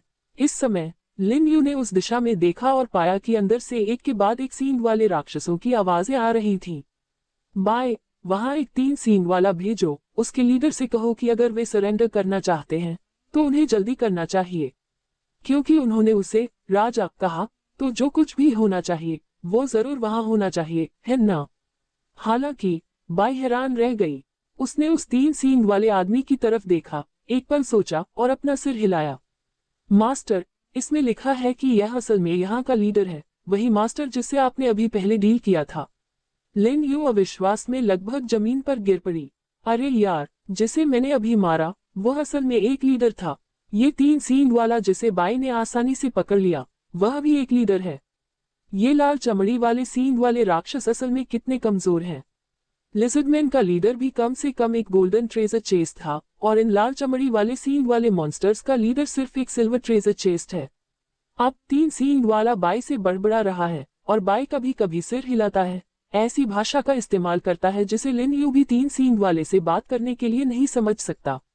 लिन यू ने थोड़ी देर इंतजार किया और देखा कि बाई ने 3 सींग वाले घोड़े की रस्सी खोल दी, जिससे वह अपने आप खड़ा हो गया। जैसे ही 3 सींग वाला खड़ा हुआ, वह जमीन पर पीठ के बल लेट गया और लिन यू की ओर कुछ कहने लगा। मास्टर, वे ये समर्पण दिखाने के लिए कर रहे हैं, कोई विरोध नहीं दिखा रहे हैं, और पूरी वफादारी दिखा रहे हैं। बाई ने अनुवाद करना जारी रखा। मैं समझ गया, इसे जल्दी से उठाओ, आगे क्या है? लिन यू अगला कदम जानना चाहती थी। आखिरकार समय किसी का इंतजार नहीं करता। मास्टर, ये थोड़ी देर में वापस आ जाएगा, बस एक पल इंतजार करें। बाई ने देखा कि 3 सींग वाला गुफा में चला गया और फिर उन 1 सींग वाले या 2 सींग वाले राक्षसों को देखा जो अभी भी जमीन पर लेटे हुए इंतजार कर रहे थे। दरअसल लिन यू के दिल में कुछ ख्याल थे। अगर सींग वाले राक्षसों की संख्या काफी ज्यादा हो तो वे सच में कुछ कर सकते हैं, लेकिन बात यह है कि उनकी ताकत काफी है, अभी जितनी कमजोर नहीं दिख रही है। जब लिन यू इंतजार करते करते बोर हो रहा था, तभी एक एक करके सींग वाले राक्षस गुफा के दरवाजे से निकलने लगे और 3 सींग वाले लीडर के नेतृत्व में एक बड़ी जगह पर इकट्ठा होने लगे। जैसे जैसे उनमें से ज्यादा लोग सामने आए, उनकी संख्या हजारों से बढ़कर 10,000 हो गई। लिन यू के चेहरे पर अब सिर्फ हैरानी का भाव नहीं था। हे भगवान, असल में उनमें से कितने हैं? थोड़ी देर बाद सींग वाले राक्षसों का आना जाना आखिरकार कम हो गया, लेकिन मैदान में जमा हुए लोगों की संख्या लगभग 20,000 से ज्यादा थी। बाय, ये क्या हो गया? इतने सारे क्यों? लिन यू सच में हैरान था। उसने उम्मीद नहीं की थी कि इतने सारे सींग वाले राक्षस होंगे। उसने सोचा कि 3 सींग वाला उसे झांसा दे रहा है या डराने की कोशिश कर रहा है, लेकिन अब ऐसा लगता है कि ऐसा नहीं था। वे न तो झांसा दे रहे थे और न ही डराने की कोशिश कर रहे थे, लेकिन सच में इतने सारे लोग हैं कि दूसरी तरफ के लोगों ने शायद इसे कम करके भी आंका होगा। मास्टर, लीडर ने कहा, अगर मास्टर को जरूरत होगी तभी वह इन 20,000 से ज्यादा सबॉर्डिनेट्स को बिना सवाल किए कोई भी कमांड मानने देगा। 3 सींग वाले से एक और राउंड सुनने के बाद बाई ने बताया। लिन यू ने भौहें चढ़ाई उन कई सींग वाले राक्षसों को देखकर जो उसके सामने झुकने की अनोखी मुद्रा दिखा रहे थे। वह अपने मन में कई विचार आने से खुद को रोक नहीं पाया। क्यों न इन ताकतवर दिखने वाले जीवों को अपने इस्तेमाल के लिए ले लिया जाए। उसी समय 3 सींग वाले लीडर ने बाई से लगातार बात करना शुरू कर दिया और बाई का एक्सप्रेशन काफी एक्साइटेड लग रहा था। मास्टर, वे इस जगह पर ठीक से नहीं रह रहे हैं, यहाँ सब चट्टानें और घाटियां हैं। डिवाइन हॉर्न रेस का असली घर एक बड़ा घास का मैदान और जंगल था। वे यहाँ बहुत समय से रह रहे हैं, जो सच में बहुत बुरा है। ये लीडर कहता है कि वे जाना चाहते हैं, लेकिन पिछला लीडर तैयार नहीं था और जब से आपने उसे निकाला है तो ऐसा ही होता है। लिन यू को लगा कि वह उनके साथ फंस गया है। खैर, चून की तथाकथित नहीं हटने वाले नेता को बाहर निकाल दिया गया है और वह बोल नहीं सकता, अब आप कुछ भी कह सकते हैं। इसके अलावा इससे ऐसा लगता है कि वे चाहते हैं कि वह उन्हें ले जाए। लिन यू ने सोचा, बाय, उनका क्या मतलब है? क्या इसका मतलब है कि वे हमारे साथ जाना चाहते हैं? मास्टर, बाई को लगता है कि हम उन्हें आपके प्राइवेट सैनिकों की तरह इस्तेमाल कर सकते हैं। उन्हें ज्यादा कुछ नहीं चाहिए, बस खाना वगैरह, और बाई और मेंग इन डिवाइन हॉर्न रेस को मैनेज कर सकते हैं, उन्हें बात मानने वाला बनाए रख सकते हैं और भटकने से रोक सकते हैं, बाई ने अचानक कहा। लिन यू ने भौहें चढ़ाई। हे भगवान, बाई, तुम्हारे पास पहले से ही अपने आइडिया हैं। हालांकि इन 20,000 से ज्यादा सींग वाले राक्षसों के लिए खाने का खर्च ज्यादा नहीं है। इसके अलावा उन्हें खुद खाने के लिए कुछ पकड़ने में सक्षम होना चाहिए। अगर वे लड़ सकते हैं तो ये स्वाभाविक रूप से सबसे अच्छा है। वे वुल्फ हेडेड मेन से भी ज्यादा सरल लगते हैं, जो तुरंत लड़ाई के लिए तैयार हो सकते हैं। अगर वे लड़ नहीं सकते, फिर इससे उसे उन्हें खत्म करने की परेशानी से छुटकारा मिल जाता है। जैसे जिस लीडर से उसने डील किया था, उसने सिर्फ एक सिल्वर ट्रेजर चेस दिया था। जहां तक रहने की जगह की बात है, रेगिस्तान में शेल्टर के पास कहीं भी जगह इस्तेमाल की जा सकती है ना? लिन यू को लगा कि उस बड़े शेल्टर में कुछ दर्जन या 100 बनाना कोई समस्या नहीं होनी चाहिए।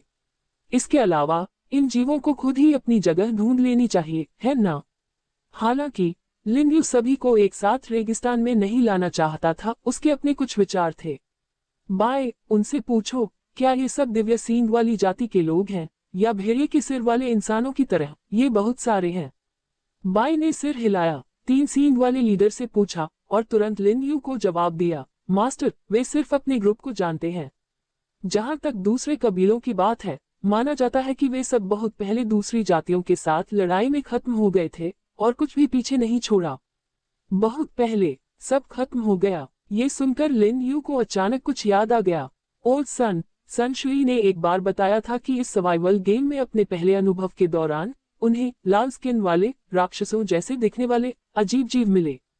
हालांकि जब उसने उन्हें देखा तो वे जीव पहले ही मर चुके थे, लेकिन ओल्ड सन ने कभी भी यह नहीं बताया कि वे जीव कैसे दिखते थे। फिर भी उसके सामने खड़ा ये लाल रंग का मस्कुलर जीव, जिसके सिर पर सींग, 2 हाथ और 4 पैर थे, कुछ राक्षस जैसा लग रहा था।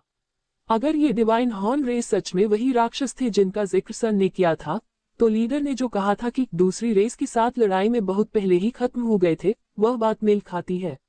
इसके अलावा बात सिर्फ इतनी ही नहीं है, वुल्फ हेडेड मेन की क्रोनोलॉजी में ऐसा रिकॉर्ड शामिल है। इसके अलावा 100 साल पहले उनका सामना कई इंसानों जैसे या दूसरी नस्ल के जीवों से हुआ, उनसे लड़ाई हुई और आखिर में उन्हें एक बंद बड़ी घाटी में जाने के लिए मजबूर होना पड़ा, जहां वे आखिरकार बस गए। तो डिवाइन हॉर्न रेस ने जिस घटना का जिक्र किया, वह सर्वाइवल कहानियों का एक शुरुआती दौर होना चाहिए। लेकिन लिन यू को अब लगा कि बहुत मुमकिन है कि पहले बताए गए 1 अरब लोगों के पैमाने में ये इंसान जैसे जीव भी शामिल हों, क्योंकि वे सभी एक ही घटना के बारे में बताते थे।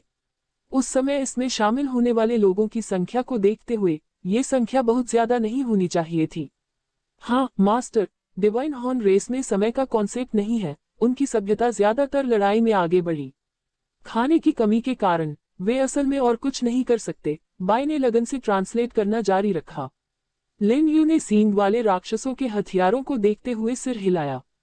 उनके पास तलवारें, भाले, धनुष, क्रॉसबो और कुछ अजीब आकार के हथियार भी थे। वे जो कवच पहनते थे वह मेटल का बन गया था, जो इस इलाके में किसी लेवल की सभ्यता का संकेत देता है। बाय, चलो ऐसा करते हैं, हम पहले 1000 वापस ले लेंगे, बाकी को वहीं रहने देंगे।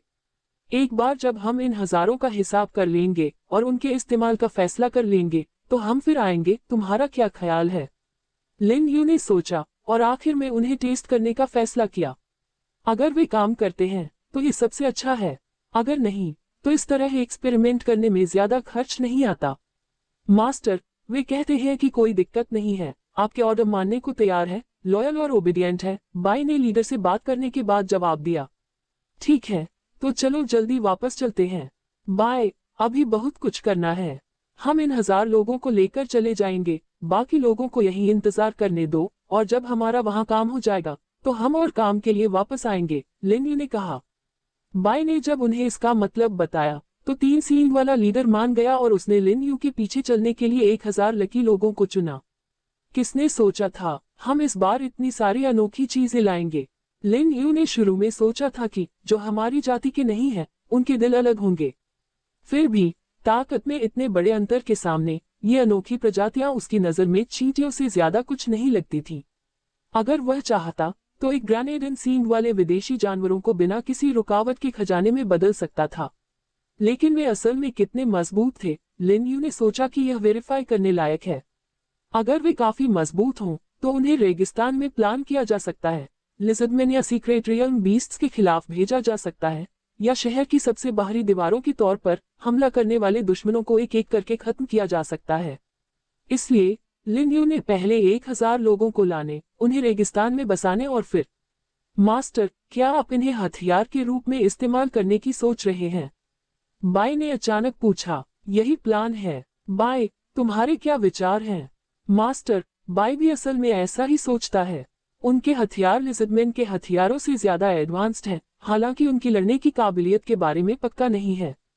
बाय को लगता है कि हम उन्हें पेट्रोलियम रिवर सब बेस के पास तैनात करके देख सकते हैं कि वे लड़ने में कितने असरदार हैं। बाय ने डिवाइन हॉर्न रेस द्वारा चुने गए 1000 से ज्यादा घोड़ों पर नजर डाली, जिनमें से लगभग सभी नर थे और हर कोई बहुत ज्यादा लड़ने की ताकत वाला लग रहा था। पेट्रोलियम रिवर सब बेस, हालांकि लिजर्डमैन को ज्यादातर बाहर निकाल लिया गया था, लेकिन वे निश्चित रूप से हार नहीं मानेंगे। वे बेस में मुख्य अल्टर पर बड़ी मूर्ति को खोदने के लिए जरूर वापस आएंगे। यह अच्छा काम करता है। लिन यू ने इस पर सोचा और यह नतीजा निकाला कि यह मुमकिन है। अगर ये सींग वाले मॉन्स्टर पेट्रोलियम रिवर बेस पर होते तो उनकी लड़ाइयों का अंदाजा लगाना सही होता। वुल्फ हेडेड मेन पर तुरंत भरोसा नहीं किया जा सकता। अगर सींग वाले मॉन्स्टर असरदार साबित होते हैं तो वे बिल्कुल सही हो सकते हैं। अगर मास्टर को लगता है कि यह मुमकिन है तो कोशिश करके देखो। बाय को लगता है कि अब जाने का समय हो गया है। लिन यू ने सिर हिलाया। सच में, यहाँ बहुत समय बर्बाद हुआ। इरादा तो बस जाने से पहले थोड़ा टहलना था और अचानक ज्यादा देर रुकना पड़ा। लेकिन इससे फायदा भी हुआ। बाय, तुम जाकर मेन को बताओ कि यहाँ क्या हो रहा है। पहले उन्हें निकलने दो, फिर हजारों को वापस शेल्टर में ले जाओ, जबकि मैं उनके लिए एक बड़ा सेटलमेंट करने के लिए पेट्रोलियम रिवर बेस वापस जाऊंगा। मास्टर, निश्चिंत रहें, बाय इसका इंतजाम कर देगी। बाय का जवाब पाकर लिन यू ने तुरंत सुपर अलॉय फ्लाइंग आर्मर शुरू किया। पहले गेट ऑफ एक्सप्लोरेशन की ओर बढ़ा, फिर तेजी से पेट्रोलियम रिवर सब बेस की ओर बढ़ा। तथापि जैसे ही सब बेस के पास पहुंचे, वहां से मशीन गनों की तेज आवाज पहले से ही सुनी जा सकती थी।